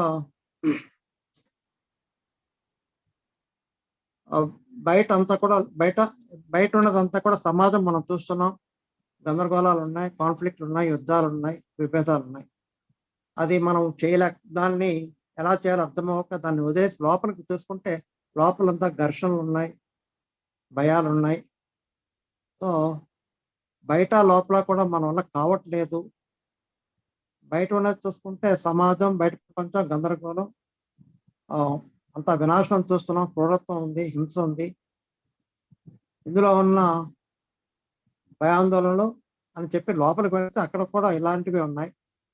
ఇవన్నీ ఈ రెండింటిని ఏమీ చేయలేక ఇంకొకటి ఏదైనా ఉందా అని చూసుకుంటే అది మనకు తెలియంది. నమ్మకంతో మనం ముందుకు వెళుతున్నాం, అది దైవం అని చెప్పి అనుకుంటున్నాం, దాని మీద ఆశ పెట్టుకుని మనం వెళ్తున్నాం. ఇది మనం 3 రకాలుగా మన ఉనికి, నా ఉనికి అంటే బయట ప్రపంచం, లోపల ప్రపంచం, బియాండ్ దీస్ టూ ఉన్నది ఇక్కడ దైవం అని చెప్పి దానికి వెళ్తున్నాం. ఎందుకు ఇలాగ విభజించాలి? సమగ్రంగా ఒకటే, why don't you go as a unitary movement అని చెప్పి కృష్ణమూర్తి అడిగారు. బయట ప్రపంచం చూసుకుంటే I'm not talking about nature, trees, animals, అవి కాదు. బయట ప్రపంచం మన సృష్టి, అదంతా నా సృష్టి. అందులో సమాజం ఉంది, మానవ సంబంధాలతో ఏర్పడింది. ఈ ప్రపంచాన్ని నేను సృష్టించాను. ఇది పూర్తి అనుభూతితో వాస్తవంగా గమనించాలి. అందులో సంస్కృతి, నైతికత, అసమానత్వం, గందరగోళం ఇవన్నీ కూడా ఆ సెల్ఫ్ సెంటర్డ్ యాక్టివిటీస్ తోటే పుట్టాయి. ఆ సంస్కృతి అనేది కూడా నేను సృష్టించింది, అది నా చర్యలతో పుట్టింది. ఎందుకు ఇలా విభజించామని చూసుకుంటే, సరైన విద్య లేకపోవడం, ఎక్కువ ప్రాముఖ్యత నైపుణ్యతకే ఇచ్చాం. చంద్రమండలానికి వెళ్ళాలని, సరైన రోడ్లు రావాలి, వీటికే మన బాహ్య ప్రపంచానికే మనం ఎక్కువ వాల్యూ ఇచ్చాం. అంతరంగం గురించి పట్టించుకోలేదు. సో అంతరంగం పరిష్కారం కావాలంటే కమ్యూనిస్టులు బాహ్య ప్రపంచాన్ని అణిచివేస్తే కంట్రోల్ చేయొచ్చన్నారు, వాళ్ళందరూ ఫెయిల్ అయ్యారు. ఎందుకు మనము ఇలాగ అన్ని కూడా డివిజన్ 3 కింద డివైడ్ చేస్తున్నామని చూసుకుంటే మన జీవితం అంతా కూడా విభజనలోనే ఉంది. మనం అంతరంగం చూడకుండా బయట ప్రపంచాన్ని చేయాలంటే అది అంతకీ అవకాశమే లేదు. మనకి ముఖ్యంగా తెలియవలసింది ఏంటంటే నా చైతన్యము ప్రపంచ మానవాళి చైతన్యము వేరు కాదనేది పూర్తిగా ఆ అవగాహనతో అర్థమవ్వాలి. మనకి కొద్ది గొప్ప అనుకుంటున్నాం I'm the world, world is me అని, బట్ అది పూర్తి అవగాహనతో మనకు అర్థమైందా అనేది చూసుకోవాలి. ఎందుకంటే నాలో సంక్షోభం ఉంది, అది బయట ప్రపంచంలో అది కనపడుతుంది. ప్రతి ఒక్కడు, మీరు, నేను, ప్రతి సైంటిస్టు, రాజకీయవేత్తలు వీళ్ళందరూ కూడా పూర్తి అవగాహన చేసుకుంటే మొత్తం ప్రపంచం మారుతుంది. నేను మారితే ప్రపంచం వీళ్ళంతా మారితే ప్రపంచం మారుతుంది అనేది తెలుసుకోవాలి. యూ మస్ట్ ఫీల్ రెస్పాన్సిబుల్ అని చెప్పి అంటాడు Krishnamurti. That is the work function of a religious man. అంటే be a religious man. What is the religious man is a different thing. So మనం ఎప్పుడైతే ఒక మత real sense of religious man అయ్యామో అప్పుడు అది ప్రపంచం నేను, నేనే ప్రపంచం అనేది పూర్తి అవగాహనతో ఉన్నప్పుడు, నేను మారితే ప్రపంచం మారుతుందని అవగాహన ఉన్నప్పుడు, అదంతా మనం బాధ్యతగా చేసుకున్నప్పుడు ప్రపంచం మారుతుంది అని కృష్ణమూర్తి గారు చెప్పారు. అప్పుడు నేనేంటంటే నా వ్యక్తిగత ఉన్నతికి, నా మోక్షానికని కాకుండా మానవాళి మోక్షం, మానవాళి యొక్క మంచితనం కోసం ముందుకు వెళ్ళాలని చెప్పి ఒక అవగాహన కావాలి అంటారు. దానికి పూర్తి అవగాహన ఏంటంటే నేనే ప్రపంచం, ప్రపంచం నేననేది పూర్తి అవగాహనతో రావాలి. ఈ రుగ్మత డిజార్డర్స్ అనేవి ఎక్కడున్నాయి? బయట ప్రపంచంలో కాదు, అవి స్టార్టింగ్ ఇన్ మై సెల్ఫ్, నా అంతరంగంలోనే ఉన్నాయి. అది ఎక్కడా లేదు.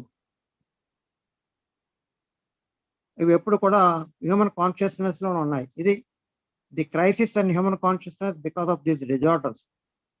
అదే అనారోగ్యానికి, రుగ్మతలకి, మానవ చేతుల్లో ఉన్న అన్నిటికి ఇదే కారణం. అది పూర్తి అవగాహన కావాలంటే, అందులో మార్పు వచ్చింది అంటేనే ప్రపంచం చైతన్యం మారుతుందని చెప్పి అర్థం చేసుకోవాలి. అప్పుడు ప్రతి ఒక్కరూ కూడా, మానవుడు ఎవరైనా వాళ్ళు ఏం చేస్తున్నా సరే, ఒక ఇంజనీర్ అవని, ఒక శాస్త్రవేత్త అవని, ఎవరైనా సరే పూర్తి అవగాహనతో ముందుకు వెళితే, అది పూర్తి బాధ్యతతో తను ముందుకు వెళ్తే, I'm the world, world is me అనేది పూర్తి అవగాహనతో ముందుకు వెళితే ప్రపంచంలో మార్పు వస్తుంది. అంతవరకు మార్పు అనేది జరగదని తెలుసుకోవాలి. వాళ్ళకి ఆ మార్పు రావడానికి బాధ్యత మీది, నాది అని కూడా మనం పూర్తిగా గ్రహించాలి. ఇందులో పర్సనల్ సాల్వేషన్, వ్యక్తిగత మోక్షం అనే దానికి ఎటువంటి ప్రాధాన్యత లేదు. ఎందుకంటే there is no human being, there is no person. వ్యక్తి అనేవాడు లేడు. We're human beings. Human being means నేను, నా చైతన్యం అంటే మానవాళి చైతన్యం అనేది పూర్తి అవగాహన ఉంటేనే తప్ప నేను ఒక్కనే నా సాల్వేషన్ అనేది ఎప్పటికీ జరగదు అని చెప్పి కృష్ణమూర్తి గారు చెప్తున్నారు. ఇది టోటల్ న్యూ కాన్సెప్ట్. అది రియలా కాదా అనేది ఎవరు కూడా తెలుసుకోవాలంటే అది పూర్తి అవగాహన కావాలి. ఈ ఆరోగ్యం, సరైన శానిటీ ఉంటే తప్ప చైతన్యం అనేది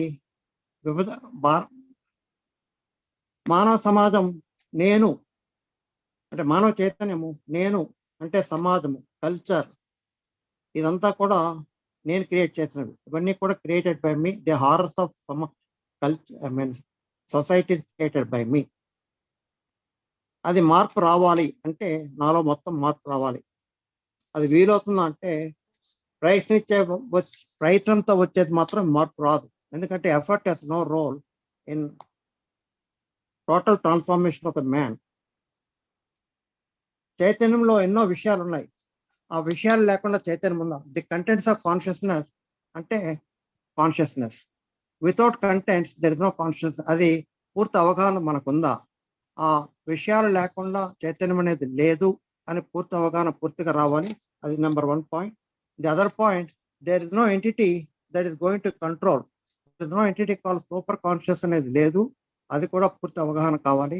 ఆ అవగాహన రానంత వరకు we're always thinking that there is a thinker is different from thought అనే ఒక ఐడియాలోనే ఉంటాం.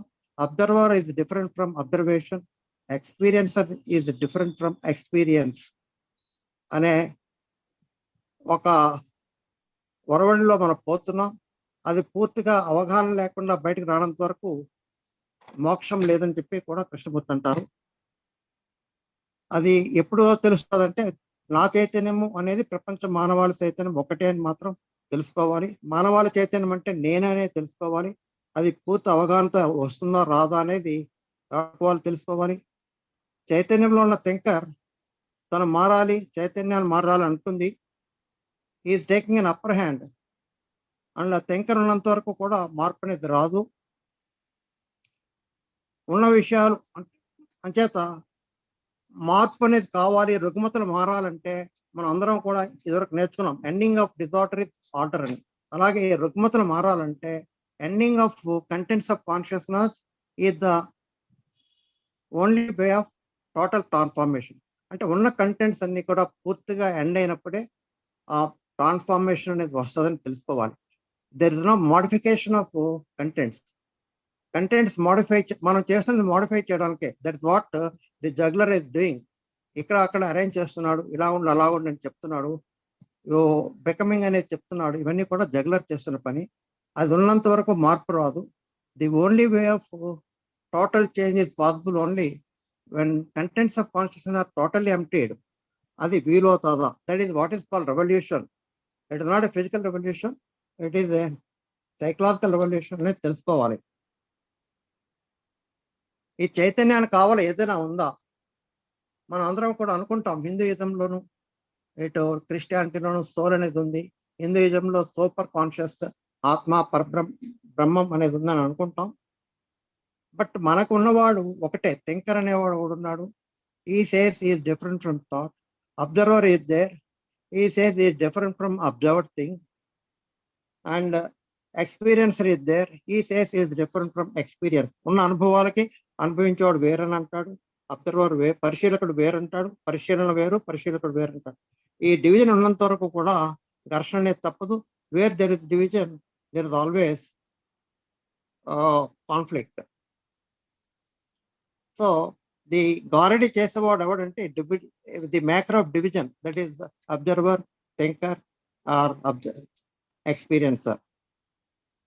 ఈ మానవాళి మళ్ళీ మనం ఇక్కడ రిపీటెడ్ గా Krishnaji he repeatedly stresses that you are the world, your consciousness is the consciousness of the world, and world's consciousness is me, I అని చెప్పి అంటుంటాడు. ఆ విషయము రిపీటెడ్ గా అన్నారు. అంటే అవగాహనతో పూర్తిగా దాని గురించి పూర్తిగా తెలుసుకోవాలి. ఉన్న విషయాలు ఏంటంటే మానవ ప్రయత్నం ఉంది, అందులో కష్టాలు ఉన్నాయి, క్రూరత్వం ఉంది. ఇవన్నీ కూడా మనిషి తన చర్యల ద్వారా తెచ్చినవి. ఇటువంటి చైతన్యంకి నేను వేరు, చైతన్యం వేరు అని చెప్పి ఒక క్రియేట్ చేశాడు. Observer says I'm different from the thing I observed. కానీ ఉన్నది, బట్ మన జీవితం అంతా చూసుకుంటే I don't want to be angry అంటాను. I'm the anger, but I say I don't want to be angry. I don't want to be angry. I must not be sorrowful. I must become I must change myself. ఇలాగా ఎన్నెన్నో అవగాహనలు చేస్తుంటాం. We say what they are called becoming అనే దాంట్లోకి వెళ్తున్నాం తప్ప that is the factor of division that is creating all this problems. ఇవి రెండు వేరు అనుకుంటున్నాం. ఇవి వేరు కాదు, ఇది ఒకటి. దీనికి అంతా కారణం ఏంటి? వేరు అనేది ఎందుకు వచ్చిందంటే ఆలోచన అనే దాంతో వచ్చింది. సో ఆలోచన అనేది మన అందరికీ తెలుసు, it is the product of experience. అది నాలెడ్జ్ కింద వచ్చి మెమరీ కింద జ్ఞాపకాలుగా మిగిలిపోయింది. అందులోంచి వచ్చేది ఆలోచన. ఈ ఆలోచన ఉన్నంత వరకు ఈ డివిజన్ అనేది జరుగుతూనే ఉంటుంది. తర్వాత మనం ఏదైనా ఒక చెట్టును చూడాలంటే, ఒక చెట్టును కానీ ఒక మనిషిని కానీ చూడాలంటే ఉన్నది ఉన్నట్టు చూడగలుగుతున్నామా, లేకపోతే ఏదైనా ఒక ఇమేజ్ తో చూస్తున్నామా అని చూసుకుంటే ఇమేజ్ లేకుండా మనం చూడలేకపోతున్నాం. ఈ ఇమేజ్ అనేది ఎక్కడ వచ్చింది? మన గతానుభవం. ఆ పర్సన్తో కానీ, ఆ చెట్టుతో కానీ, ఆ ఎగిరే పక్షితో కానీ గత అనుభవం. ఆ అనుభవము మనల్ని ఒక ఊహా చిత్రం ద్వారా అడ్డుకుంటుంది. ఉన్నది ఉన్నట్టు చూడలేకుండా అడ్డుకుంటుంది. అది గతము. గతంలో నాకున్న అనుభవాలు, ఆ వ్యక్తితో, నా భార్య మీద నాకున్న అనుభవాలతో నేను ఆమెని డైరెక్ట్ గా ఈ క్షణంలో చూడలేకపోతున్నాను. ఎందుకంటే the image is becoming a screen, acting as a screen in between me and my wife. So observer అంటే గతము, is a censor, is a accumulator of experience, knowledge and memory. దాని ఆధారంగానే మనం ప్రపంచాన్ని చూస్తున్నాం. అది ఉన్నంత వరకు ఉన్నది ఉన్నట్టు మాత్రం మనం చూడలేం. చైతన్యం అంటేనే సమస్య. చూస్తుంటే మనకున్న చైతన్యంలో ఉన్నది సమస్యలు తప్ప ఇంకేం కనబట్టలేదు.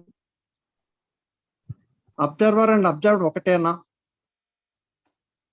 సో ఈ అబ్జర్వర్ అనేది ప్రతి దాన్ని చూడలేకుండా అవరోధం కలిగిస్తుంటుంది. అప్పుడు ఏం చేయాలి అంటే చైతన్యంలో మార్పు రావాలి, సంపూర్ణమైన మార్పు రావాలి. అది అవగాహనతో మాత్రమే వస్తుంది. అబ్జర్వర్ ఉండగా ఎలా మారుతుంది అని చెప్పి అడుగుతుంటారు. దానికి ది వర్డ్ జగ్లర్ అని యూజ్ చేశాడు. ఆ జగ్లర్ ఎవడంటే అబ్జర్వరే. As long as the past is there as an observer, that juggling will be always there. It doesn't allow you to see what exactly it is. It always divides whatever you see. So as long as if you observe is the thought. If you realize, observer is the thought, thinker is the observer is observed, thinker is the thought. ఈ వాస్తవము మనకి అడ్డుకుంటుంది ఏమంటే ఆలోచన మాత్రమే. ఆలోచన అనేది it is not your thought or my thought. ఆలోచన అనుభవాలతో వచ్చింది, అదే నాలెడ్జ్ కింద ఉంది. ఆ నాలెడ్జ్ మెమరీ కింద ఉంది. ఆలోచన is not your thought or my thought. That is the root of all these problems. అది మార్పు రావాలని కూడా ఆశపడుతుంటుంది. అలాగే అన్ని మధ్య యుద్ధాలు కల్పిస్తాం, ఇద్దరి మధ్య యుద్ధాలు కల్పించేది కూడా ఆలోచన మాత్రమే. దానికి ఒక కంట్రోలు, అదే మళ్ళీ ఒక కంట్రోలర్ని పెడుతుంటుంది. చేంజ్ రావాలంటుంది, తర్వాత సప్రెస్ చేస్తుంటుంది. ఇలాగా అన్ని రకాలుగా గందరగోళం సృష్టించింది. అది ఆలోచన ఉన్నంత వరకు సంపూర్ణమైన మార్పు అనేది రాదు. అబ్జర్వర్ అంటే మార్చాలనుకునేవాడు ఉన్నంత వరకు మార్పు అనేది జరగదు. దానికి కొత్త బోర్డు ఒకటి పెట్టారు, విల్ అండ్ ఎఫర్ట్. సంకల్పం. విల్ అంటే సంకల్పం, నా కోరిక, నా కోరికతో నేను ఏదైనా చేయాలనుకుంటాను. సంకల్పం అంటే ఏదైనా చేయొచ్చని ప్రతి రిలీజియన్ కూడా నమ్ముతుంది. నాకున్న అలవాట్లు మార్చుకోవచ్చు, తెల్లారుదాం లెగాలంటే లెక్కలను, నా ఏది కావాలంటే సాధించగలను. సంకల్పం అనేది అతి ముఖ్యము. సో మన జీవితాన్ని చాలా బలీయం చేస్తున్నది ఈ సంకల్పం, విల్, యాక్షన్ ఆఫ్ విల్. ఆ సంకల్పం అంటే ఏంటో మనకు తెలియకుండా అది పూర్తిగా అవగాహన కావాలంటే ఎఫర్ట్ అంటే ఏంటో తెలియాలి. అంటే ప్రయత్నం అనేది ఉందా అని చెప్పి అడుగుతారు. Krishnamurti, either any effort at all in human life అని అడుగుతారు. మానసికంగా మార్పు రావాలంటే ఎఫర్ట్ అని విల్ అంటారు. బట్ అది ఉన్నంత వరకు ఉండేది ఘర్షణ తప్ప ఇంకేముండదు. ఆపరేషన్ ఆఫ్ విల్ అంటే it provides it induces what is called resistance. It tries to overcome. ఏ ప్రాబ్లం ఉన్నా సరే దాన్ని ఓవర్కమ్ చేయడానికి ప్రయత్నిస్తుంటుంది. ఇట్ ఎదుర్కోవడానికి ప్రయత్నిస్తుంటుంది, సప్రెస్ చేయడానికి ప్రయత్నిస్తుంటుంది. ఇది ఆ విల్, యాక్షన్ ఆఫ్ విల్ ఉన్నంత వరకు, ఆ సంకల్పం ఉన్నంత వరకు జరిగేది నిరంతర ఘర్షణ. బట్ మనం యాక్షన్ ఆఫ్ విల్ అనేది లేకుండా మనం లేవు. We always think with a desire and that with a goal. అది ఉన్నంత వరకు యాక్షన్ ఆఫ్ విల్ జరుగుతూనే ఉంటుంది. అది ఘర్షణకే కారణం అవుతుంటుంది. మనం ఈ విల్ అనే దానివల్ల ఒక ఉన్నతుడైన వాడు పుట్టాడు. మన అంతరంగంలో ఉన్నవన్నీ వేల కొలది ఫ్రాగ్మెంట్స్ అనే ఉన్నాయి. అంతరంగం అంతే ఎన్నో అనుభవాల సమూహం. అనుభవాల్లో ఒక అనుభవము, ఒక ఫ్రాగ్మెంట్. ఇవన్నీ కూడా ఫ్రాగ్మెంట్స్ కింద మనలో ఉండిపోయాయి.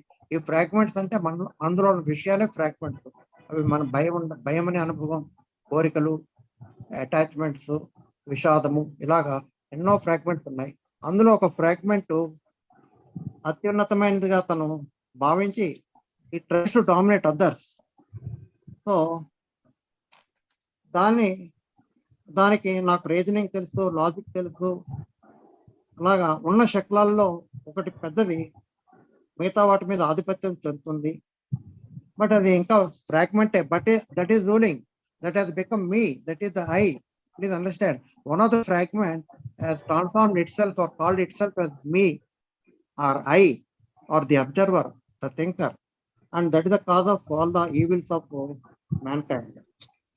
అది ఉన్నంత వరకు, ఆ నేను అనేది ఉన్నంత వరకు మన సమస్యల పరిష్కారం కాదు. ఎందుకంటే it is a fragment.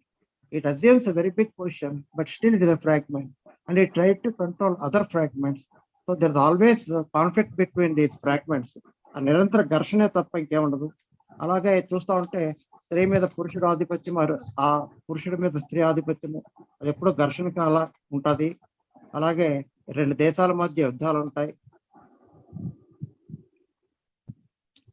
So ఈ సంకల్పం అనేది లేకుండా ఉంటే ఫ్రాగ్మెంటేషన్ ఉండదు అంటాడు. That's a great statement. If there should be no fragments, there should be no action of will. సంకల్పం అనేది లేకుండా ఉంటే no fragment. That's an important statement. దానికి మనం ఏం చేయాలంటే, ఈ సంకల్పం అనేది జీవితంలో సర్కస్ క్రియేట్ చేస్తుంది. ఎందుకంటే అది మనల్ని ప్రతిదీ డివైడ్ చేస్తుంది, యుద్ధాల నిరంతర ఘర్షణలో ఉంచుతుంది. సో జరిగే ఘర్షణ అంతా కూడా that is the circus we're facing, that is the struggle we're facing. That struggle is nothing but circus is calling, I feel is calling, and that is due to this will, action of will. ఈ మనసు మారాలని మనం అనుకుంటాం, అలా అనుకుంటే ఎప్పటికీ జరగదు. ఎందుకంటే అది still a factor of consciousness, content of consciousness. So as long as that will is there, there is no change. అది పూర్తిగా మన అవగాహన రావాలి. పూర్తిగా ఇది అవగాహనతో will is not the factor of change అనేది ఎప్పుడైతే మన అవగాహన వచ్చిందో, what will happen to my life, అప్పుడు విల్ అనేదే ఉండదు. ఎప్పుడైతే విల్ ఈజ్ కారణం అని ఎప్పుడైతే నాకు పూర్తి అవగాహన అయిందో, దాన్ని పక్కన పెడతాం. అప్పుడు there is no more resistance, no more fragmentation in the consciousness. So the very factor of understanding what is will, and with that understanding, if you dissolve that factor of will, there is no fragmentation, no more fragmentation in the consciousness antaru. Ante ఘర్షణే ఉండదు. Fragmentation అంటేనే consciousness, ఘర్షణ అంటేనే consciousness. So మార్పు రావాలంటే ప్రపంచం అంటే నేను ప్రపంచం పూర్తి అవగాహన, అది నా చేతి.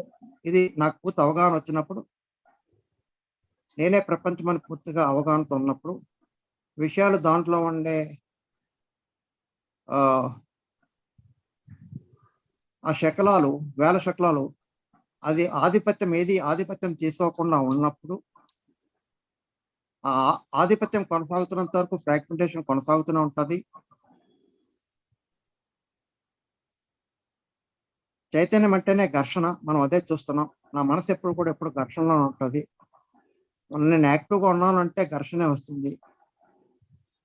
సో స్వేచ్ఛ రావాలంటే చైతన్యం చురుగ్గా ఉండకూడదు అంటాడు Krishnamurthy. A radical revolution in consciousness, పూర్తిగా ఘర్షణ అంతమైతే అదే మార్పు అంటాడు. ఆ ఘర్షణ ఎలా అంతమవ్వాలా అనేది తర్వాత టాపిక్ లోకి వస్తుంది.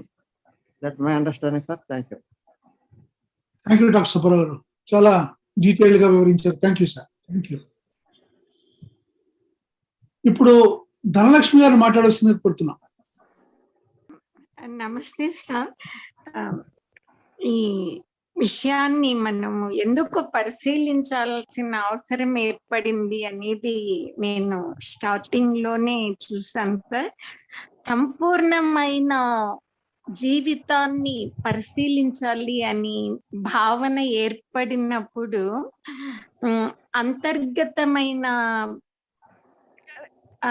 అంతర్గతంగా మనము ఎలా ఉన్నాము, బహిర్గతమైన అంశాలు ఏంటి, బహిర్గతమైన అంశాల ప్రభావము మన ఇన్వర్డ్ పైన, మన కాన్షియస్నెస్ పైన, మన కంటెంట్ ఆఫ్ కాన్షియస్నెస్ పైన ఎంత మేరకు ప్రభావితం అవుతా ఉంది అనే విషయాన్ని పరిశీలించినప్పుడు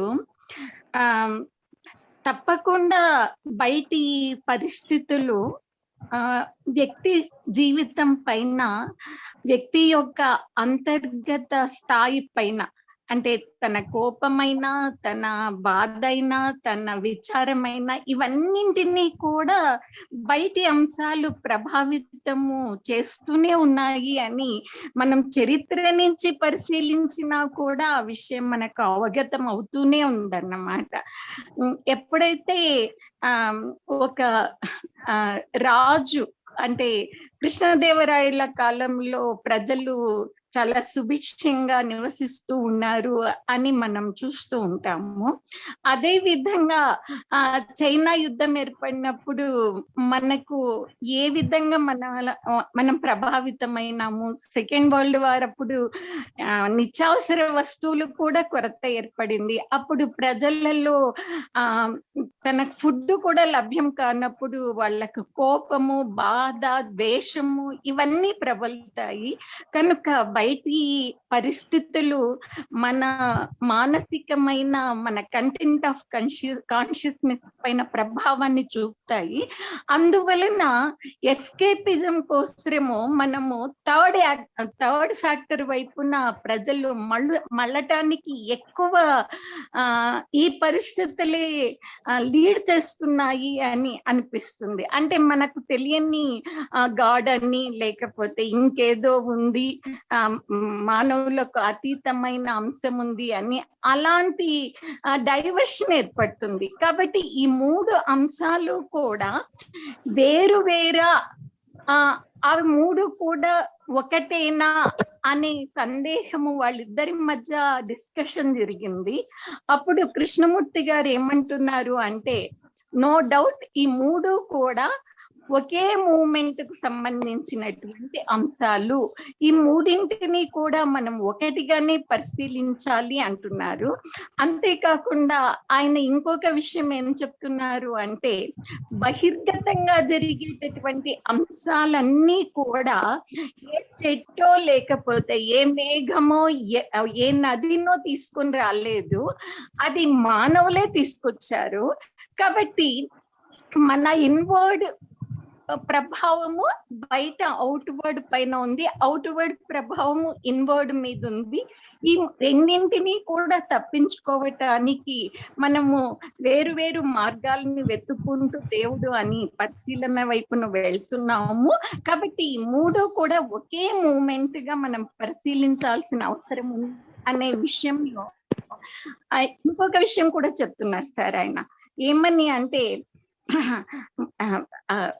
మనకు ప్రపంచానికి వ్యక్తికి అవినాభావ సంబంధము అనేది సపోజిషన్ కాదు, ఇది ఒక ఊహ కాదు, ఇది సత్యము, ఇది రియాలిటీ అని ఆయన కన్ఫర్మ్ గా చెప్పినట్టుగా నాకు అర్థమైంది సార్. తర్వాత బయటి అంశాలలో మార్పు తీసుకొని రావటానికి కోసము అనేక విశ్వవిద్యాలయాలన్నీ కూడా ప్రపంచంలోన వివిధ విభాగాలలోన పరిశీలన చేస్తూనే ఉన్నారు. అయినా కూడా అవి ఏ విధంగా కూడా యుద్ధాలను ఆపలేదు, ఆ తర్వాత వాతావరణ కాలుష్యాన్ని ఆపలేదు, ఆ తర్వాత జనాభా పెరుగుదలను ఆపలేదు, అసమానతల్ని ఆపలేదు. కాబట్టి ఎడ్యుకేషన్, యూనివర్సిటీస్ ను బాగా ఉన్నతంగా తీర్చిదిద్ది ప్రజ్ఞావంతులను తయారు చేసినంత మాత్రాన కూడా ఏది ఆగటం లేదు. కనుక ముందు ఇన్వర్డ్ లోనే మార్పు తీసుకుని రావాల్సిన అగత్యం ఉంది అని, అంటే మన ఇంటర్నల్ మన కాన్షియస్నెస్ లోనే మార్పు రావాలి. అయితే ఆ కాన్షియస్నెస్ లో మార్పును తీసుకురావటానికి ఒక సందర్భంలో జేకే గారు ఏమంటున్నారు అంటే, రిలీజియస్ బాడీస్ కూడా దానికి దోహదపడాలి అనే పదాన్ని కూడా, ఆ సెంటెన్స్ కూడా ఉపయోగించినారు సార్. అంటే రిలీజియస్ బాడీస్ యొక్క ఇన్ఫ్లుయెన్స్ తోన కూడా మార్పు జరగటానికి వీలుంది అనేటటువంటి భావన ఆయనలో ఉంది అనేది నాకు అర్థమైంది సార్. ఆ తర్వాత ఆ ఇంటర్నల్ గా మన కాన్షియస్నెస్ లో ఉన్న మార్పు తీసుకొని రావాలి అంటే ఆ విల్ తో కాదు. అంటే ఇంతవరకు మనము ఏమనుకుంటున్నాము అంటే ఆ మనలోన ఆ విల్ పవర్ అనేది ఉన్నట్టయితే అంతర్గతంగా మనం మారుతామేమో అని అనుకుంటూ ఉన్నాం, కానీ అది కాదు. ముందు అబ్జర్వ్ చేయండి, మీలో మార్పును అబ్జర్వ్ చేయండి అని అంటున్నారు. ఆ తర్వాత అలాంటప్పుడు కూడా మనలో ఉండే మన కాన్షియస్నెస్ లో ఉండేటటువంటి అనేక అంశాల మధ్య అంటే జెలసీ, కోపము, బాధ, ఒకలాంటి పొజెసివ్నెస్, వీటన్నింటి మధ్య కూడా కాన్ఫ్లిక్ట్ జరుగుతూనే ఉంటుంది.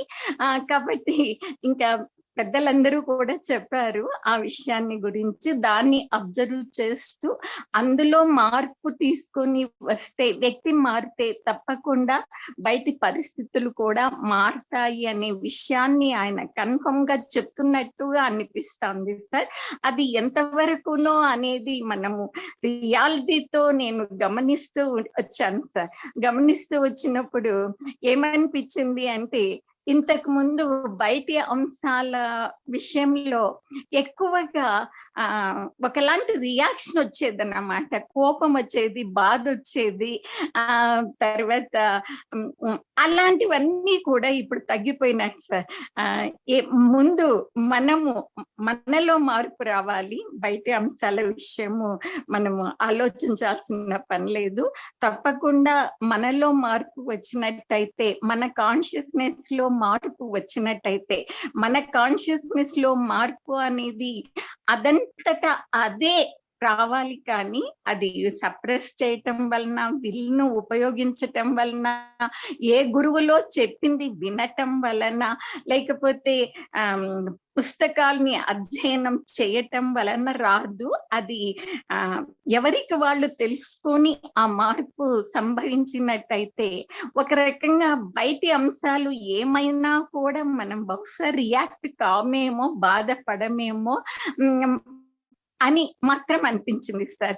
నిజంగా మనం మారితే బయటి అంశాలలో మార్పు వస్తుందో లేదో నాకు తెలియదు, కానీ మనలో మార్పును ముందు తీసుకొని వస్తే మేలేమో అని నా యొక్క అభిప్రాయం సార్. థ్యాంక్ యూ సార్, మీరు నాకు ఈ అవకాశం ఇచ్చినందుకు.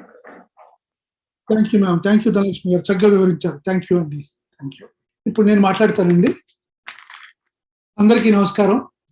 ఇప్పటివరకు స్పీకర్స్ చాలా డీటెయిల్డ్ గా ఇచ్చిన టాపిక్ ని చాలా చాలా చక్కగా కవర్ చేశారు. అన్ని అంశాలు ఆల్మోస్ట్ కవర్ చేశారండి. నేను నా పంథాలో కొన్ని అంశాలను టచ్ చేస్తాను దీనిలో. ఇది కాన్వర్జేషన్ చేసిన అతను అలన్ నౌడే, అతనికి పర్సనల్ సెక్రటరీగా పనిచేశారు. ఆయన అదే కాకుండా ఒక స్టూడెంట్ గా ఉన్నాను అన్నాడు. 6 ఏళ్ళు ఆయన దగ్గర పనిచేశాడు. అయితే మధ్యలో చెప్తాడు, ఒక చోట కృష్ణమూర్తి అడ్మిట్ చేస్తాడు, జగ్లింగ్ అనే అంశం చెప్తుంటే, నాకన్నా మీరు చాలా చక్కగా మీరు వివరించారు సార్ అని అలన్ నౌడీకి ఒక చిన్న కితాబ్ కూడా ఇస్తాడు మధ్యలో. అది గమనించాలి.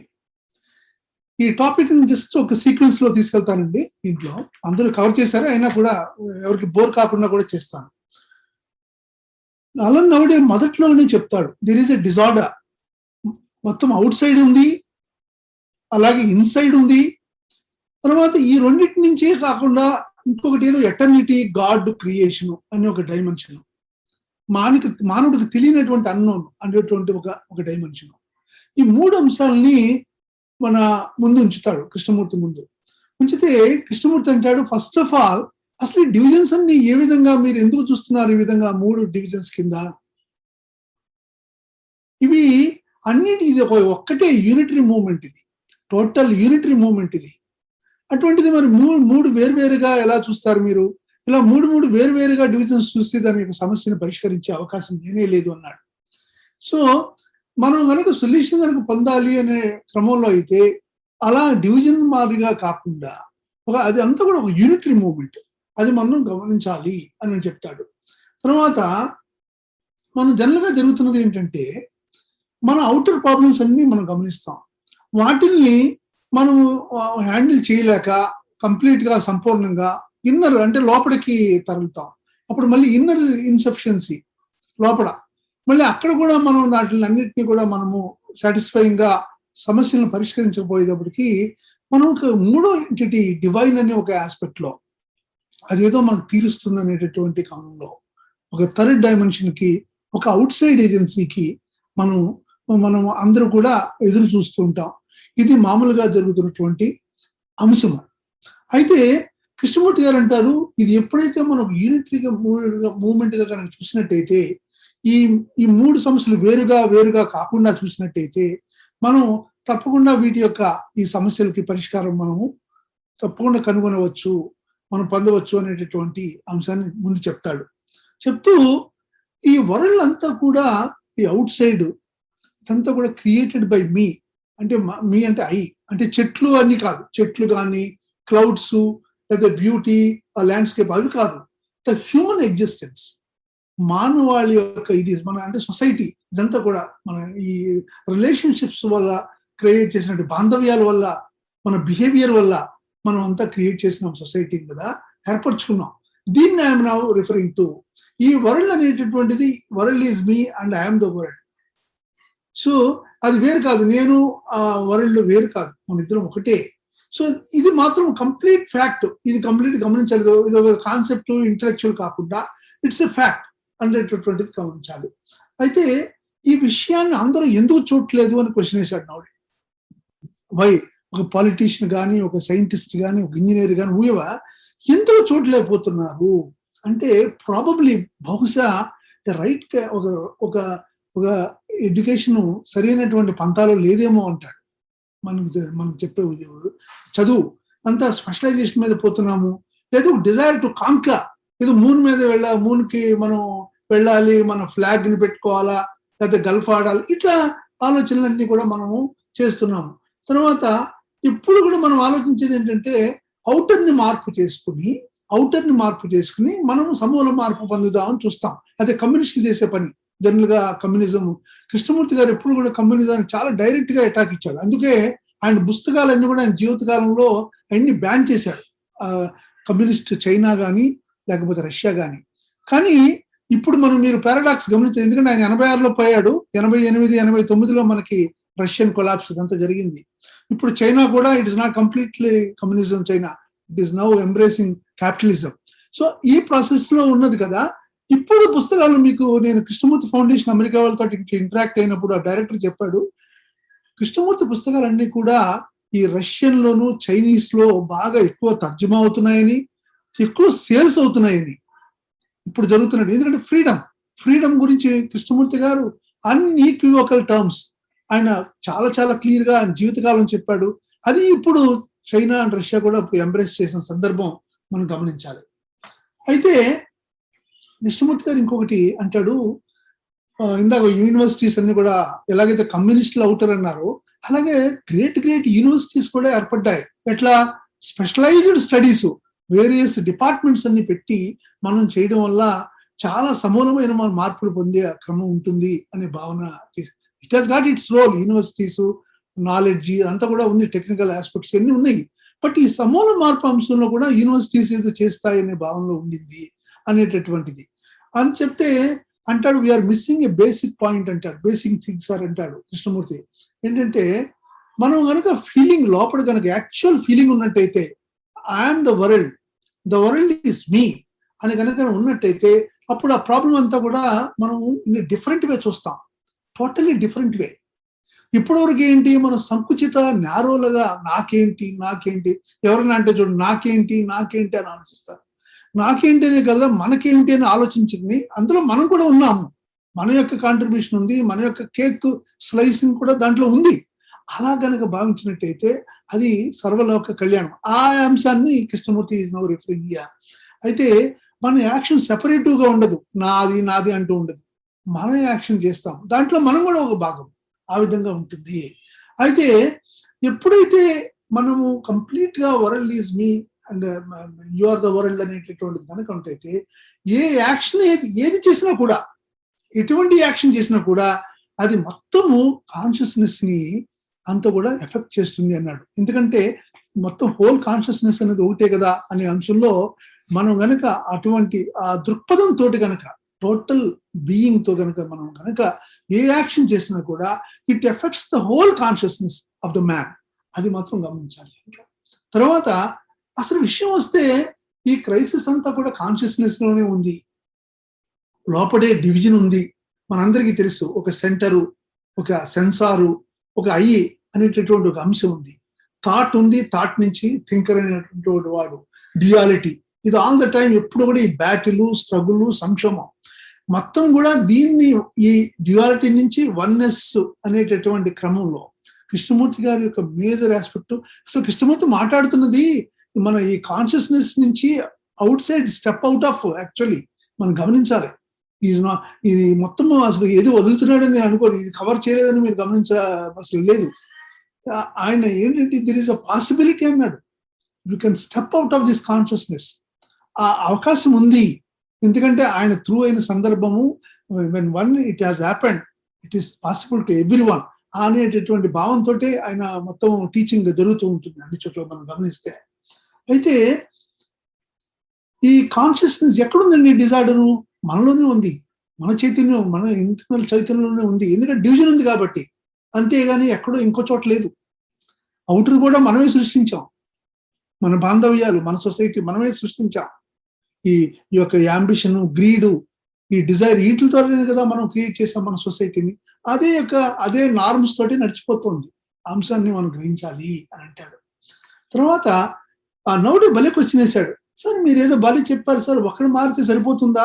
ఒకడు మారుతాడు, మరి అక్కడ యుద్ధం జరుగుతుంది. అక్కడ యుద్ధం, దాన్ని ఏంట్లో ఎట్లా చేయాలి అంటే, అఫ్ కోర్స్ అంటాడు, ఎస్ యుద్ధం జరుగుతుంది, నేను ఆపలేను. కానీ ఆయన అంటాడు, if each one of us, మనం అందరం కూడా ఏది పాలిటీషియన్ కానీ, సైంటిస్ట్ కానీ, ఇంజనీర్ అందరూ కూడా ఈ ట్రూత్ చూసినట్టయితే, ఏ ట్రూత్?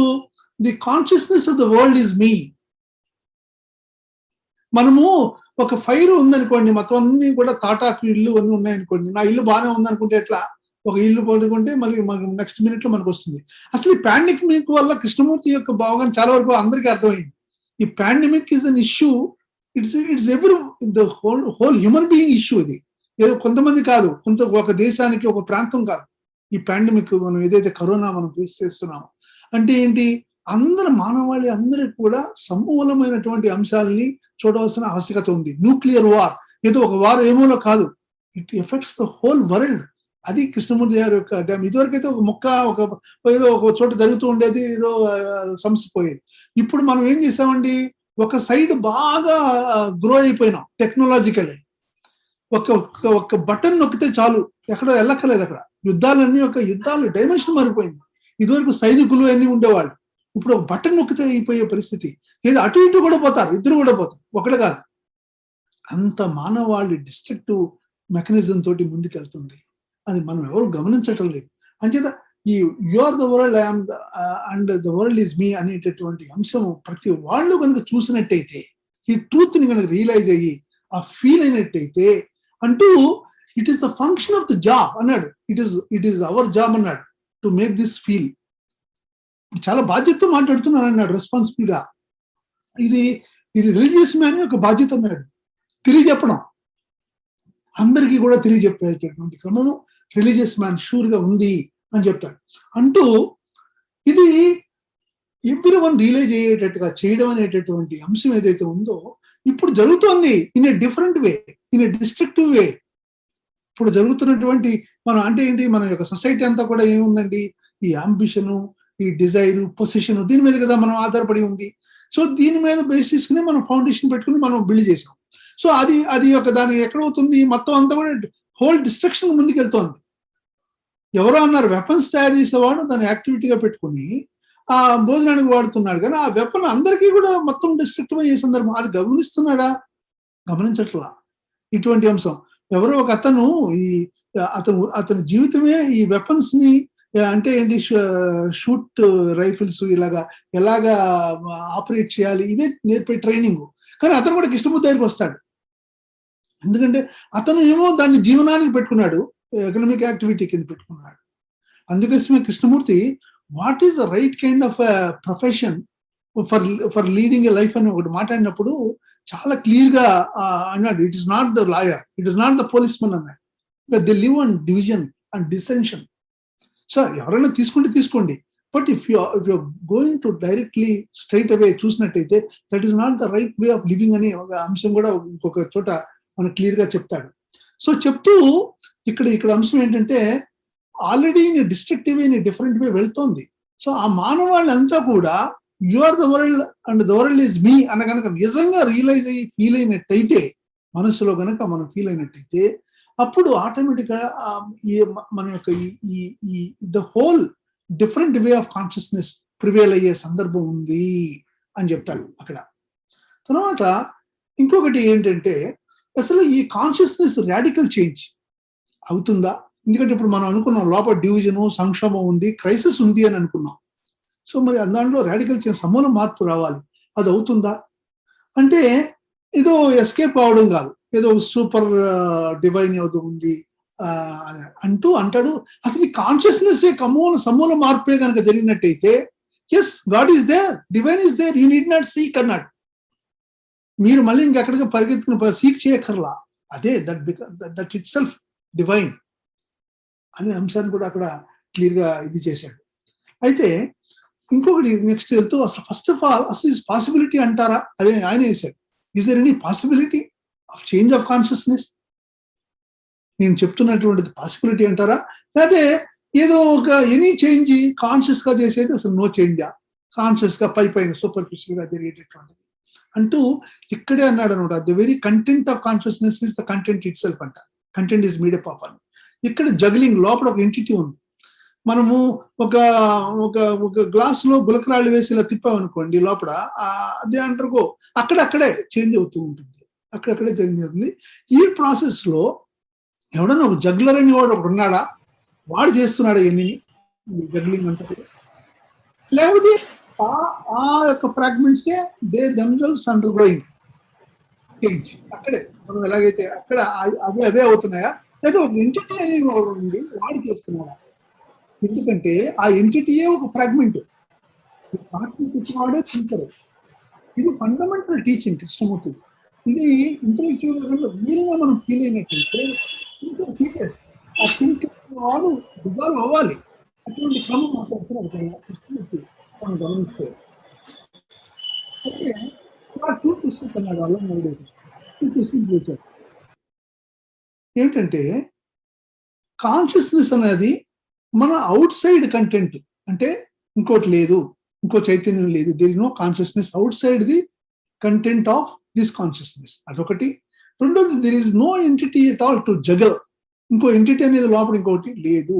ఇక్కడ called me outside the content of consciousness, అంటే బయట అవుట్ సైడ్ లేదు అంటే కృష్ణమూర్తి గారు రూల్ అవుట్ చేశారు, ఆబ్వియస్లీ నాట్. ఇక్కడ గమనించండి, ఇక్కడ చాలా ముఖ్యమైనది. అప్పుడు నౌడే అడిగాడు, మరి ఇండియన్ రిలీజియన్ లో సూపర్ కాన్షియస్నెస్ అనే ఒకటి మాట్లాడారు కదా, అవుట్ సైడ్ దిస్ షెల్, అంటే మన కాన్షియస్నెస్ మానవుడి యొక్క కాన్షియస్ కాకుండా super consciousness outside this shell, అంటే మన మనిషిలో షెల్ నుంచి బయట ఉంటే ఉంది కదా అని మాట్లాడారు కదా. అంటే కృష్ణమూర్తి అంటాడు అక్కడ చాలా, ఇందాక ప్రసాద్ గారు వేగ్ అన్నారు, క్షమించాలి, చాలా క్లియర్ గా చెప్పాడు ఇక్కడ, గమనించండి. టు ఫైండ్ అవుట్, అది అన్నాడు ఇక్కడ, to find out I must understand the content of this consciousness, అంటే నాలో ఉన్న చైతన్యం ఇన్సైడ్ ఏదైతే ఉందో అది కంప్లీట్ గా నేను అండర్స్టాండ్ చేసుకోవాలి. And the mind must go beyond it self అన్నాడు. అంటే మైండ్ బియాండ్ అంటే అండర్స్టాండ్ చేసుకుని, అంటే డిజల్యూషన్ ఆఫ్ ది క్రమం అంతా కూడా ఉంది దాంట్లో. అయినా the mind must go beyond it self అంటూ, అంతేగాని ఏదో స్టిపులేట్ చేశారనుకోండి, ఉంది సూపర్ కాన్షియస్నెస్, లేకపోతే అలా ఉంది ఇలా ఉందని చెప్పినట్టయితే దట్ బికమ్స్ ఎ స్పెక్యులేషన్. అంటే ఇన్ అదర్ వర్డ్స్ ఏం చెప్పాడనమాట, ఇంతకుముందు కూడా వేరే టాక్స్ లో చెప్తాడు Krishnamurthy, I'm concern about my self consciousness, అంటే ఒక నేరోలో ఉన్నాం, నేరో గ్రూవ్లో, దాని నుంచి కనుక మనము డిజాల్వ్ అయ్యేది, అంటే జస్ట్ మనం బయటపడినట్టయితే, ఆ కాంక్రీట్ ఎంటిటీ నుంచి కనుక మనం బ్రేక్ అయ్యి మనకు బయట సీజ్ అయిన డిజాల్వ్ అయిన సందర్భం అయితే, then you are the super consciousness, you are one of the total super consciousness. Super conscious లో భాగం యూనివర్సల్, ద హోల్ యూనివర్స్, దాంట్లో మనం ఒక ఎంటిటీ, మనం ఒక హ్యూమన్ బీయింగ్ అనేవాడు ఒకటి. ఆ విధంగా వస్తుంది. ఇప్పుడు అలా కాదు, నేనే అన్నిటికీ సమూలం, నేనే గొప్పవాడిని అనే భావనలో వెళ్తుంది మానవాళి. అది గమనించాలంటాడు. అయితే నెక్స్ట్ క్వశ్చన్ ఏంటంటే, ఈ కాన్షియస్నెస్ అనేది అసలు ఏమిటి అవుతుందా అని ఒక క్వశ్చన్ వేశాడు ఎవరు నౌడే. కంప్లీట్ గా ఎంటీ అవుతుందా అంటూ, ఒకవేళ సపోజింగ్ ఒకవేళ అయ్యింది అనుకోండి, ఇఫ్ ఇట్ వర్ పాసిబుల్ అయినట్టుంది అనుకుంటే, కొంతమంది మిమ్మల్ని అంటాడు, కృష్ణమూర్తిని అంటాడు, సార్ మిమ్మల్ని సరిగా అర్థం చేసుకునే వాళ్ళు కొంతమంది వేసే క్వశ్చన్ ఏంటంటే, ఇది ఒక విధమైనటువంటి స్టేట్ ఆఫ్ కన్సిడరబుల్ వేగ్నెస్, ఇనర్షియా, అటువంటి స్టేట్కి వెళ్ళిపోతాడు వీడు ఎవడైతే ఈ కాన్షియస్నెస్ ఎంటీ అయిపోయింది, ఖాళీ అయిపోయింది కదా. కొంతమంది చాలా మంది శూన్యత అని మాట్లాడుతుంటారు. అయినప్పుడు ఆ కాన్షియస్నెస్ ఇప్పుడు ఉన్నటువంటి పరిస్థితి అంతా కూడా మీరు ఒక స్టేట్ ఆఫ్ ఒక రిడ్యూస్ అయిపోతారా? ఎట్లా? వేగ్, ఇనర్షియా అంటే ఏమీ తెలియనటువంటి ఒక మందగొడితనం, ఆ స్థితికి వెళ్ళిపోతుందంట. కృష్ణమూర్తి క్లియర్ గా చెప్పాడు, ఆన్ ద కాంట్రరీ, అది కానే కాదు, ఆన్ ద కాంట్రరీ అంటూ, ఈ పాయింట్ కి రావాలంటే to come up on to this point requires a great deal of enquiry, reason, logic, and with it comes intelligence అన్నాడు. చూడండి, అక్కడ థాట్కు ఉండే ప్లేస్ థాట్కు ఉంది, reason, logic, through enquiry, considerable enquiry ద్వారా, then with it comes intelligence. అది అన్నాడు. ఇక్కడ క్లియర్ గా చెప్పాడు, ఆన్ ద కాంట్రరీ అని కూడా క్లియర్ గా చెప్పి ఆ స్థితికి వెళ్తాడు అని కూడా చెప్పాడు అనమాట. తర్వాత ఇంకో క్వశ్చన్ వేశాడు. కొంతమంది అంటారు, ఈ ఎంటీ కాన్షియస్నెస్ అయితే ఆ చిన్న పిల్లవాడి యొక్క చైతన్యంలో తయారవుతుందా? ఆ చిన్న పిల్లవాడు ఎలా అయితే మాట్లాడతాడో అని మర్మం ఇలాగా అట్లా బర్త్ టైంలో ఉండే ఆ చైతన్యంలో ఉంటుందంటే రూల్ అవుట్ చేశాడు. నో, నాట్ ఎట్ ఆల్ అని కూడా దాన్ని కూడా రూల్ అవుట్ చేశాడు క్లియర్ గా. అయితే నెక్స్ట్, అయితే what is implied by change, what is implied by revolution. ఇందా మనం చేంజ్ అనుకుంటే ఆ లోపల ఆ ఎంటిటీ అనేవాడు ఉండి ఒక స్టేజ్ నుంచి అక్కడ విత్ ఇన్ లోనే అట్లా ఎట్లా మారుతుంటే అదా, లేదా రివల్యూషనా? మళ్ళీ రివల్యూషన్ లో ఫిజికల్ రివల్యూషన్ రూల్ అవుట్ చేశాడు. అది చాలా చాలా అబ్సర్డ్ ప్రిమిటివ్ వే అన్నాడు. ఏది physical revolution. What is talking about ఈ సైకలాజికల్ రివల్యూషన్, అంటే ఫ్రాగ్మెంటేషన్, లోపల ఏదైతే ఫ్రాగ్మెంటేషన్ అనుకున్నాం కదా, ఆ ఫ్రాగ్మెంటేషన్ సీజ్ అవడాన్ని ఆయన మాట్లాడుతున్నాడు, సైకలాజికల్ రివల్యూషన్ ఆస్పెక్ట్ అది. సో అంటూ, can there be order within this consciousness? ఎప్పుడు వస్తుంది ఈ యొక్క డివిజన్ ఉన్నంతకాలం ఆర్డర్ లేదు, because that itself is disorder. So ఎప్పుడు వస్తుంది? ఆ డిజార్డర్ పోయినప్పుడే ఆర్డర్ ఏర్పడుతుంది. అంటే నౌడే ఒక చక్కటి క్వశ్చన్ వేసాడు ఇక్కడ. We have seen the disorder is the entity I అంటే కృష్ణమూర్తి అన్నాడు, డూ వి రియలైజ్ దట్? అది రియలైజ్ అయ్యారా? చాలా చాలా చక్కగా అండర్లైన్ చేశాడు ఇక్కడ ఎంఫసిస్ గమనించాలి. మీరు రియలైజ్ అయ్యారా దాంట్లో? ఎందుకంటే stating a truth is one thing, realization is another matter అన్నాడు కృష్ణమూర్తి పదం. Stating a truth is one thing, the realization of it is another. ఎందుకంటే డిజార్డర్ ఈజ్ ఎంటిటీ అని ఇప్పుడు మనం చదువుకుంటున్నాం కదా ఇంటలెక్చువల్ గా, వాటివా కృష్ణమూర్తి చెప్పారు ఇంకోటి అంటే ఇమ్మీడియట్ గా నౌడే అలర్ట్ అయ్యి, అవును సార్ కరెక్టే, మేమంతా కూడా అది వేరే అని అర్థం చేసుకుంటున్నాము, అది టూ సెపరేట్ అనుకుంటున్నామే, థింకరు థాట్ అని వేరే అనేటటువంటి భావనలోనే మేము వెళ్తూ ఉన్నామే, ఇది జరుగుతున్నది కదా, ఐఎమ్ సెపరేట్ అని అదే ఫస్ట్ వచ్చినట్టు చేస్తూ ఉంటుంది కదా ఐ అనేటటువంటి వాడు. లోపల మిగతా అన్నిటినీ కూడా బాసోవర్ చేస్తూ ఉంటాడు, డామినేట్ చేస్తూ ఉంటాడు. ఆ ఫ్రాగ్మెంటేషన్ ఎప్పుడు కూడా మెయింటైన్ చేస్తాడంటాడు కృష్ణమూర్తి. అది కూడా వాడాడు, హీ మెయింటైన్స్ ద ఫ్రాగ్మెంటేషన్.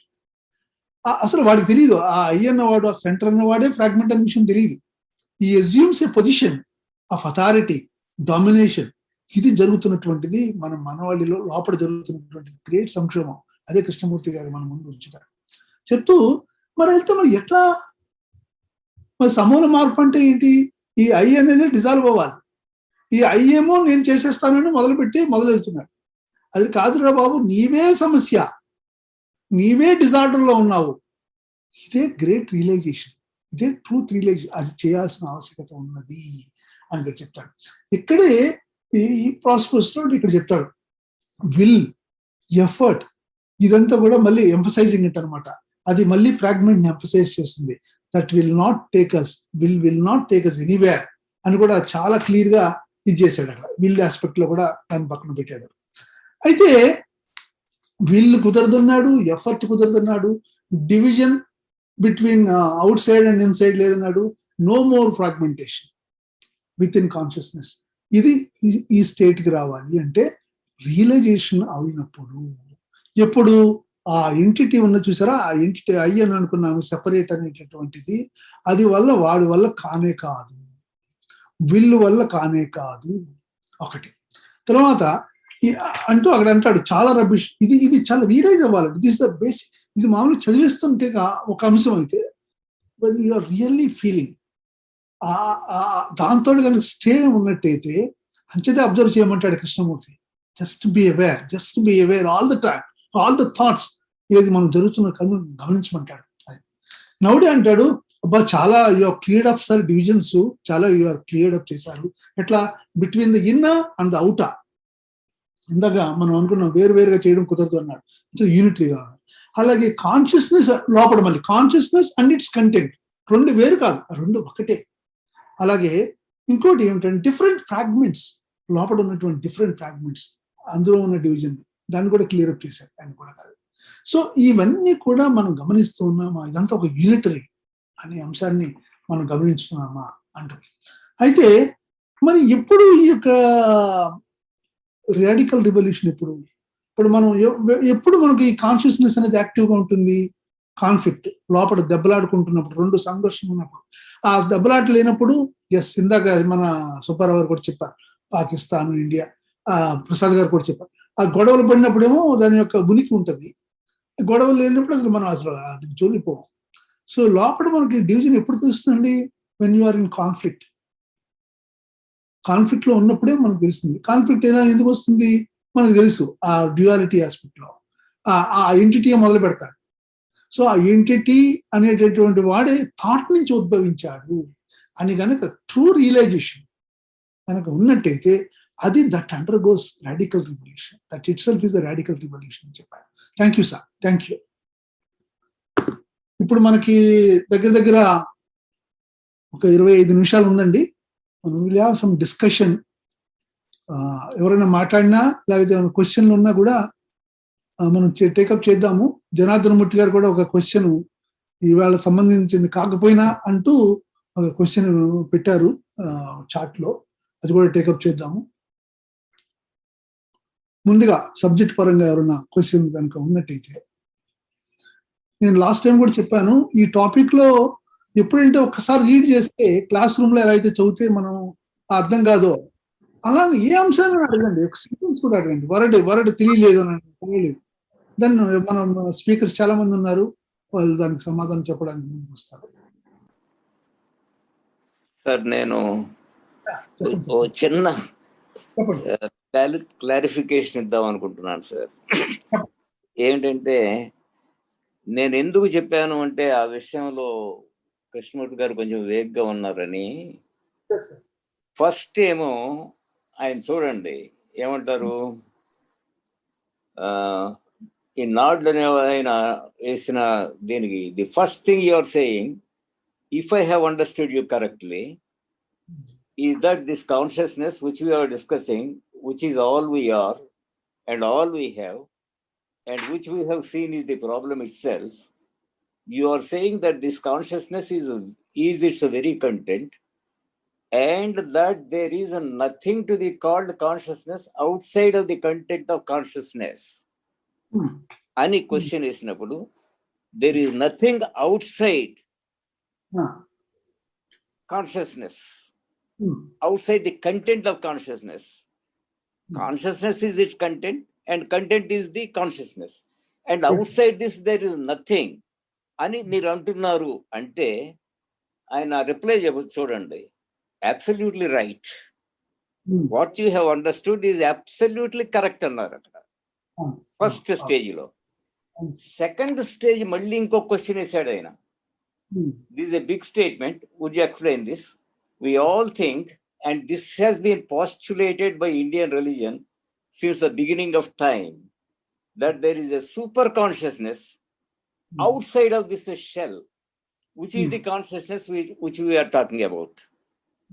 అనే మాటకు వచ్చేదలిగి అంటే, ఇండియన్ రిలీజియన్ లో మీరు అన్నట్టుగా సూపర్ కాన్షియస్నెస్ అనేది పాస్టులేట్ చేస్తున్నారు కదా అన్నప్పుడు దాని రిప్లై చూడండి.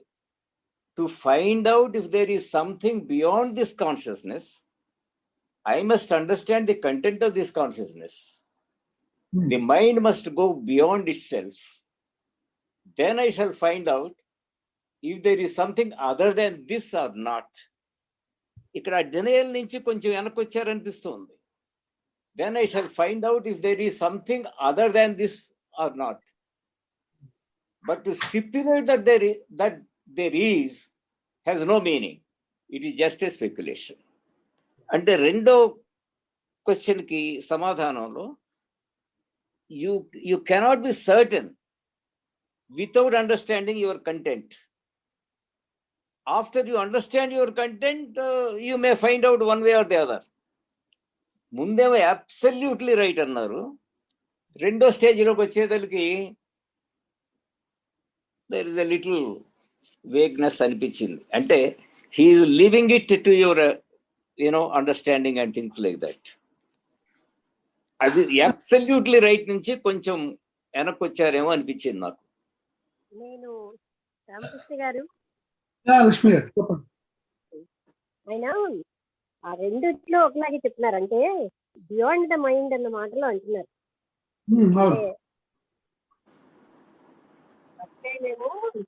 About the content nothing is there, content is the consciousness. Second time కూడా దిస్ ఇస్ ఆల్ అబౌట్, అంటే ఈ కంటెంట్ కి దాటేకేమీ లేదు అన్న పాయింట్ ని ఆయన మాట్లాడారు, కానీ ఏం డిఫరెంట్ గా అనలేదు కదా. ఇంకొక ఏమన్నారంటే, అంటే అయితే కాన్షియస్నెస్ లేదా కంటెంట్ లేకపోతే అంటే ఉండాలి.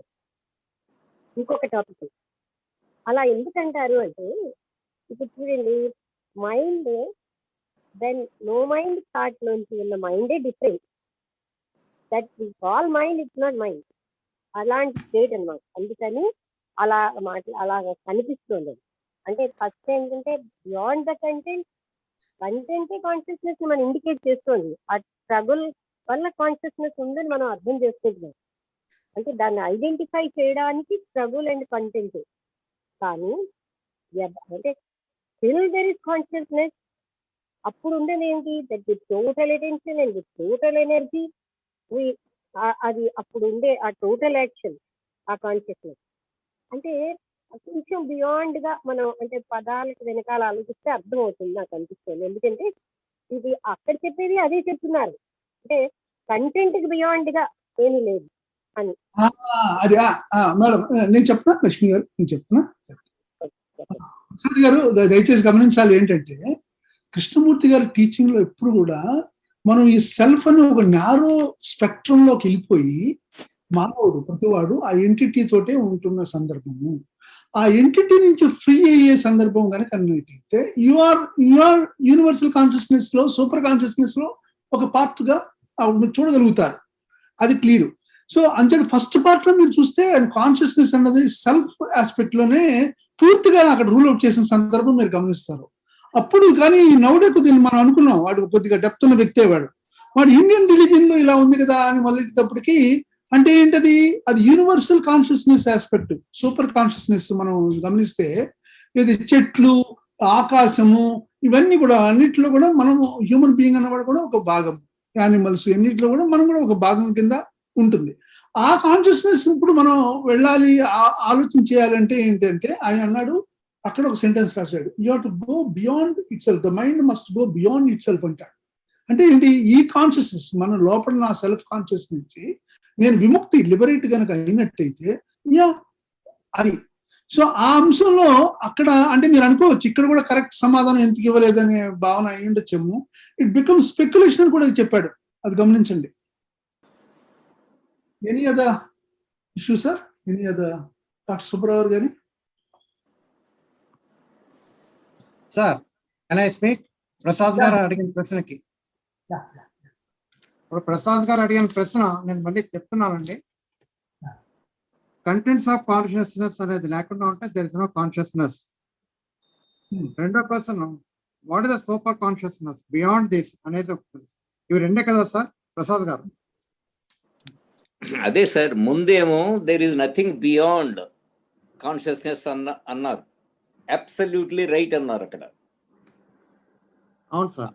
ఆయన వేసిన క్వశ్చన్కి there is nothing beyond this content అని, you are absolutely right, there is nothing beyond.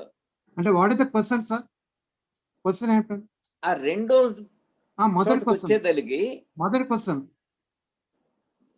మొదటి క్వశ్చన్ ఆయన అంది ఇదే కదా సార్. ఆయన చదివాను ఇందాక. The first thing you are saying, if I have understood you correctly, is that this consciousness which we are discussing, which is all we are and all we have, we know only our consciousness, and which we have seen is the problem itself. Our problem is our own consciousness. You are saying that this consciousness is this very content. ఈ consciousness అనేది, there is nothing excepting its content, and that there is nothing to be called consciousness outside of the content of consciousness. అంటే there is nothing, there is no other consciousness outside this consciousness అనేదే కదా మీరు అనేది. అంటే ఆయన ఏమో చెప్పారు, absolutely right, what you say is absolutely right అన్నారు. తరువాత ఇండియన్ రిలీజియన్ లో సూపర్ కాన్షియస్నెస్ అనేది ఒకటి ఉందంటున్నారు కదా సార్ అంటున్నారు.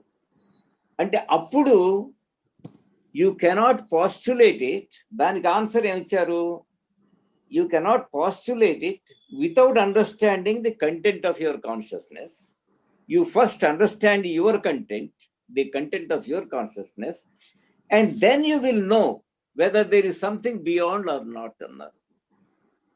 అంటే మన కంటెంట్ ని అర్థం చేసుకోవాలనేది absolutely basic. You cannot proceed without understanding your consciousness. You have to understand it. అదే మన సెల్ఫ్, అదే మన బ్యాక్గ్రౌండ్, అదే మన కండిషనింగ్, అంతా కూడా అదే. I entirely agree with Ramakrishna garu that it is our self and all that. కాకపోతే ఏంటంటే ముందు there is nothing else అన్నారు, తర్వాత ఏమో you have to understand it, then you know, then you will know అన్నారు. అప్పుడు కూడా ఉంది అని, there is something beyond your consciousness అంటలేదు ఆయన. there is something beyond అంటలేదు. అక్కడ డినయల్ అనేది కొంచెం క్వాలిఫైడ్ అయిపోయింది. అంటే maybe there is, we don't know, Indian religion may be right. He is not, overruling the postulates of Indian religion in the second reply. అది sir నాకు అర్థమైంది sir. అంతే sir. Can we dilate it? నేను మాట్లాడతాను sir. ఇక్కడ ఒకటి, either anything beyond contents అంటే there is nothing అన్నారు. మనం అందరం ఒప్పుకుంటున్నాం, ఉన్నవి కంటెంట్స్ మాత్రమే, విషయాలు. ఆ విషయాలు ఎక్కడి నుంచి వచ్చాయి? మన జీవితంలో అనుభవాలన్నీ కూడా నాలెడ్జ్, అండ్ అందులోంచే ఫ్రాగ్మెంట్స్ వచ్చాయి. అందులోంచి నేను పుట్టాను, అబ్జర్వర్ పుట్టాడు, ఇవి కంటెంట్స్. ఈ కంటెంట్స్ దాటి ఇంకేమీ లేదన్నాడు. That is fact. అంతవరకు అందరూ ఒప్పుకున్నారు. ఇప్పుడు ప్రశ్న ఎక్కడ వచ్చిందంటే, హిందూ రిలీజియన్ లో సూపర్ కాన్షియస్నెస్ అనేది ఒకటి పెట్టారు. దాని గురించి ఏమిటని అడిగితే కృష్ణమూర్తి గారు ఏమంటారంటే, ముందు తెలిసింది పూర్తిగా అంతమవుతే తప్ప you cannot talk something unknown. అంటే మన mind, state of our mind must be that there is I don't know anything అనే స్టేట్ లోకి రావాలి. అది ఎప్పుడు వస్తుందండి? when you understand totally the contents of your consciousness. contents of consciousness ఎప్పుడు అర్థం అవుతుందండి? when you are in totally attentive state, when you are observing. అది విశ్లేషణతో రాదు, ఎవరో చెప్తే రాదు. అయితే మనమే మన కంటెంట్స్ మనం అబ్జర్వ్ చేయాలి. అంటే you have to observe in a total attention లో. మనం అప్పుడైతే అబ్జర్వ్ చేస్తాము that contents of consciousness moment becomes still mind. It becomes a still mind. ఎప్పుడైతే స్టిల్ మైండ్ ఉందో, there is complete vacancy, evacuation or emptying of the contents of consciousness కింద అయిపోద్ది ఆ స్థితిలో, ఆ క్షణంలో. in that state of mind you can inquire further because you are talking something unknown. మనము అది తెలియకుండా మనము సూపర్ కాన్షియస్ గురించి ఏం మాట్లాడినా మనము తెలిసిన దాంతో మాట్లాడుతున్నట్టు లెక్క. But we're talking something unknown. హిందువులు అంత ఉన్నతమైన చెప్పారు, పరమాత్మ అనేది ఒకటి ఉందన్నారు. అది ఏమిటంటే, అది మాట్లాడాలంటే మనం, అది స్పెక్యులేషన్ అంటారు హిందువులు చెప్పింది. అది చెప్పరు అలాగా. ఆయన ఏమంటారంటే, మనమే ఎంక్వైరీ చేయాలంటే ముందు you understand your contents of your own consciousness. అది అవగాహన లేకుండా ఆ state of mind, you must come in a state of mind where no contents పూర్తిగా అవగాహన వచ్చినప్పుడే అది వస్తుంది. ఎంటీ మైండ్ తో can you observe whether there is anything super consciousness. ఆ సూపర్ కాన్షియస్ ఎంక్వైరీ చేయాలంటే you must have that enquiry mind. Enquiring mind అంటే total silence లో, టోటల్ అటెన్షన్ లో ఉన్న కంటెంట్స్ అన్ని ఎంటీ అయినప్పుడు ఆ క్షణంలోనే you can understand weather there anything beyond this consciousness we know. ఆ సూపర్ కాన్షియస్ ఉందా లేదా అనేది. అది కాకుండా ఏం మాట్లాడినా దట్ బికమ్స్ ఓన్లీ స్పెక్యులేషన్ అని చెప్పి కృష్ణమూర్తి గారు చెప్పినట్టు నాకు అర్థమవుతుంది సార్. అది ఎవరికి వాళ్ళు తెలుసుకోవాల్సిందే తప్ప నేను చెప్పినా, మీరు చెప్పినా, కృష్ణమూర్తి చెప్పినా అది ఒక స్పెక్యులేషన్ అవుతుంది. ఎందుకంటే మనకు అవగాహన లేకుండా మాట్లాడుతున్నాం. ఒక బ్రహ్మం ఉందని చెప్పి నేను ముందంటున్నాను, మీరు లేదంటున్నారు, అక్కడితో ఆగిపోయింది. But he wants you to observe it, enquiry it. What is your state of mind when you're enquiring something unknown? It must be attentive. Attentive mind అంటే ఉన్నదంతా పూర్తిగా చూసినప్పుడు చలనం ఆగిపోతే కంటెంట్స్ అన్ని ఎంటీ అయిపోతాయి ఆ క్షణంలో. ఆ క్షణంలో you can enquire anything beyond ఉందా లేదా అనేది అప్పుడు తెలుస్తుందని నేను అనుకుంటున్నాను sir. Thank you sir. State of mind important అంటారు, ఎవరికి వాళ్ళు తెలుసుకోవాల్సింది అంటారు, అది ఆయన చెప్పరండి. Thank you sir, thank you. Prasad garu, is okay కదా? Anything else? Is okay? There is nothing, sir. I don't know whether I talked something sense or not. I want to know. ఎందుకంటే Very sensible. No, state of mind ఇది important అంటున్నారు నాయన. ఆ state of mind అంటే నాకు తెలియదనే state లో మనం enquiry చేయాలి. గాడ్ అనేది ఉందా? సూపర్ కాన్షియస్ అంటే పరమాత్మ అని అంటున్నాం. పరమాత్మ గురించి మాట్లాడాలంటే I must have that not knowing, నాకు తెలియదనే స్టేట్ ఆఫ్ హ్యూమిలిటీ అనేది ఉండాలి. నాకు తెలియదని అది చేయగలమ్మా. అది ఎప్పుడు తెలియగలం? నిజంగా మనం చూసినప్పుడే. అది చేస్తున్నామా? చేయట్లేదు. ఎంతసేపు మన ఆలోచనలతోటే మనం తెలుసుకోవాలని చూస్తున్నాం. ఆలోచనలతో ఎంతసేపు తెలుసుకున్నా అది గొప్ప అవ్వచ్చు, తక్కువ అవ్వచ్చు, కానీ స్పెక్యులేషన్ అవుతుంది అంటాడు. That is not a fact, అవాస్తవం. వాస్తవం కావాలంటే you have to observe your self. అంటే ఆ స్టేట్ ఆఫ్ మైండ్ ఇది ఇంపార్టెంట్. అంటే టైమ్లెస్ స్టేట్ లోకి వెళ్ళమంటున్నాడు. అది వెళ్ళగలమా? అది ప్రశ్న. కరెక్ట్ సార్, మీరు చెప్పిందంతా కరెక్టే సార్. అది ఎవరికి వాళ్ళు తెలుసుకోవాల్సిందే సార్. కృష్ణమూర్తి చెప్పండి. అది కరెక్టే సార్. ఇంకొక విషయం డాక్టర్ సుబ్బారావు చాలా చక్కగా దాన్ని ఇండికేట్ చేశారు సార్. ఇప్పుడు ఈ ఎంప్టీయింగ్ కాన్షియస్నెస్ అనేటప్పుడు కృష్ణమూర్తి అన్నటువంటి మీరు డివైన్ అన్నది అక్కడి నుంచి అక్కడ సీక్ చేయకర్లా, ఇట్ ఈస్ దేర్ అన్నాడు అంతే. అక్కడ వరకు చెప్పాడు. ఇంకొక సెంటెన్స్ లో మీరు గమనిస్తే మనం డివైన్ అనేటటువంటి దాని గురించి మనం సీక్. రామకృష్ణ గారు, మీరు చెప్పేదంతా కరెక్టే, డాక్టర్ సుబ్బారావు గారు చెప్పిందంతా కరెక్టే. There is nothing to say anything against either of you. కాకపోతే ఏంటంటే ఆ ముందేమో అబ్సల్యూట్లీ రైట్ అనేది కొంచెం that gave us a different picture. నేను ఒక సబ్మిషన్ సార్, అది గమనించాలి మీరు. ఆ సెల్ఫ్ కాన్షియస్నెస్ సంబంధంగా ఆ లిమిటెడ్ కాన్షియస్నెస్ అంశాన్ని అక్కడ డీల్ అయింది, మీరు గమనించండి. సూపర్ కాన్షియస్నెస్ ని డీల్ చేయలేదు అక్కడ, గమనించండి. అయితే నౌడే క్వశ్చన్ వేసాడు గట్టిగా, సూపర్ కాన్షియస్నెస్ అనేది ఒకటి ఉంది కదా అని ఒక చోట చెప్పారు కదా, అంటే అది అనే ఆస్పెక్ట్.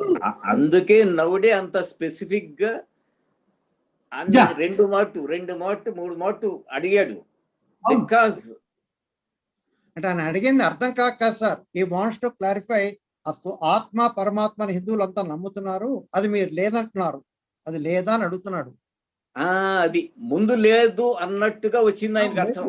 లేదు అనలేదు సార్. ఆయన ముందు అన్నది ఏంటంటే కంటెంట్స్ ఆఫ్ కాన్షియస్నెస్ దాటి ఇంకేమి లేదన్నాడు. అది ఫ్యాక్ట్, ఇప్పటికీ ఫ్యాక్టే. అవన్నీ ఎంప్టీ అవుతే ఏముంది, అది ఏమి లేదన్నాడు. బట్ సూపర్ కాన్షియస్నెస్ ఉందని స్పెసిఫిక్ గా అడిగినప్పుడు మాత్రం you have to be alert. అంటే నువ్వు ఏ స్టేట్ ఆఫ్ మైండ్ అడుగుతున్నావు? కంటెంట్స్ ఉండగా అడుగుతుంటే అది స్పెక్యులేషన్ అవుతుంది, ఆలోచనతో అడుగుతున్నావు. అది లేకుండా అడిగితే అడగవు, ఎందుకంటే already you know it, because you're in that state of attention, state of not knowing. That is religious mind. ఆ రిలీజియస్ మైండ్ తో మనం అడగడం ఒక పద్ధతి అండి. మనం ఆ పద్ధతిలో లేవు, మనంతా కూడా ఆలోచనతో అడుగుతున్నాం. We're always moving in time and space. ఆ కాలము ఆలోచనతోటే గడుపుతున్నాం. అందులో దైవం గురించి ఏం మాట్లాడగలండి? సూపర్ కాన్షియస్ అంటే హిందువులు చాలా గాఢంగా నమ్ముతున్నారు. నమ్మేదాన్ని ఎప్పుడు కూడా మనము కాదు అని చెప్పడానికి లేదండి. అది అవును కాదని చెప్పడానికి లేదండి. You have to be in attentive mind only. Then only will understand the truth of it. ఆ ట్రూత్ ఆఫ్ ఇట్ ఎవరికి వాళ్ళు తెలుసుకోవాల్సిందే. నేను చెప్పి గట్టిగా నమ్మండి అని గట్టిగా చెప్తే శిష్యుడు వింటాడేమో నాకు తెలియదు. అది డిపెండెన్స్ అవుతుంది. ఆ డిపెండెంట్ అవ్వద్దంటాడు, ఎవరికి వాళ్ళు తెలుసుకోవాల్సింది అంటాడు ట్రూత్ ని. ఈ asked such a question where truth is required. It is believed for thousands of years by Hindus. అది లేదని చెప్పట్లేదు ఆయన, అప్పటికీ చెప్పడండి ఆయన. ఆయన ఏమంటాడంటే ఆ స్టిపులేషన్ వద్దంటున్నాడు. స్టిపులేషన్ ఎప్పుడు ఉంటుంది? ఆలోచనతో ఉన్నంత వరకే. ఆలోచన లేని స్థితిలోకి వెళ్ళమంటున్నాడు. ఆలోచన లేని స్థితి అంటే attentive mind. Sir doctor Chakrapani గారు,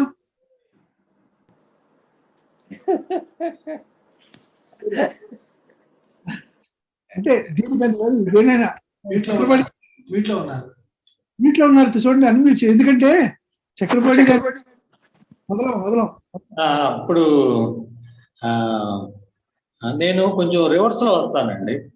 టాపిక్ వెనక నుంచి ముందుకి. మన కాన్ఫ్లిక్ట్ నుంచి ఫ్రీడమ్ వస్తమే రాడికల్ చేంజ్. ఆ రాడికల్ చేంజ్ రావాలంటే మనలో మన కాన్షియస్నెస్ లో బోల్డ్ అన్ని ఫ్రాగ్మెంట్స్ ఉన్నాయి. ఒక observer, observed, experiencer, experiencer, thinker, thought. ఇన్ని ఫ్రాగ్మెంట్స్ దాంట్లో మన విల్తో కొన్ని ఫ్రాగ్మెంట్స్ ని సపోర్ట్ చేసి ఇవన్నీ కాన్ఫ్లిక్ట్ క్రియేట్ చేస్తున్నాయి. ఈ కాన్ఫ్లిక్ట్ క్రియేట్ అవటం వలన మనలో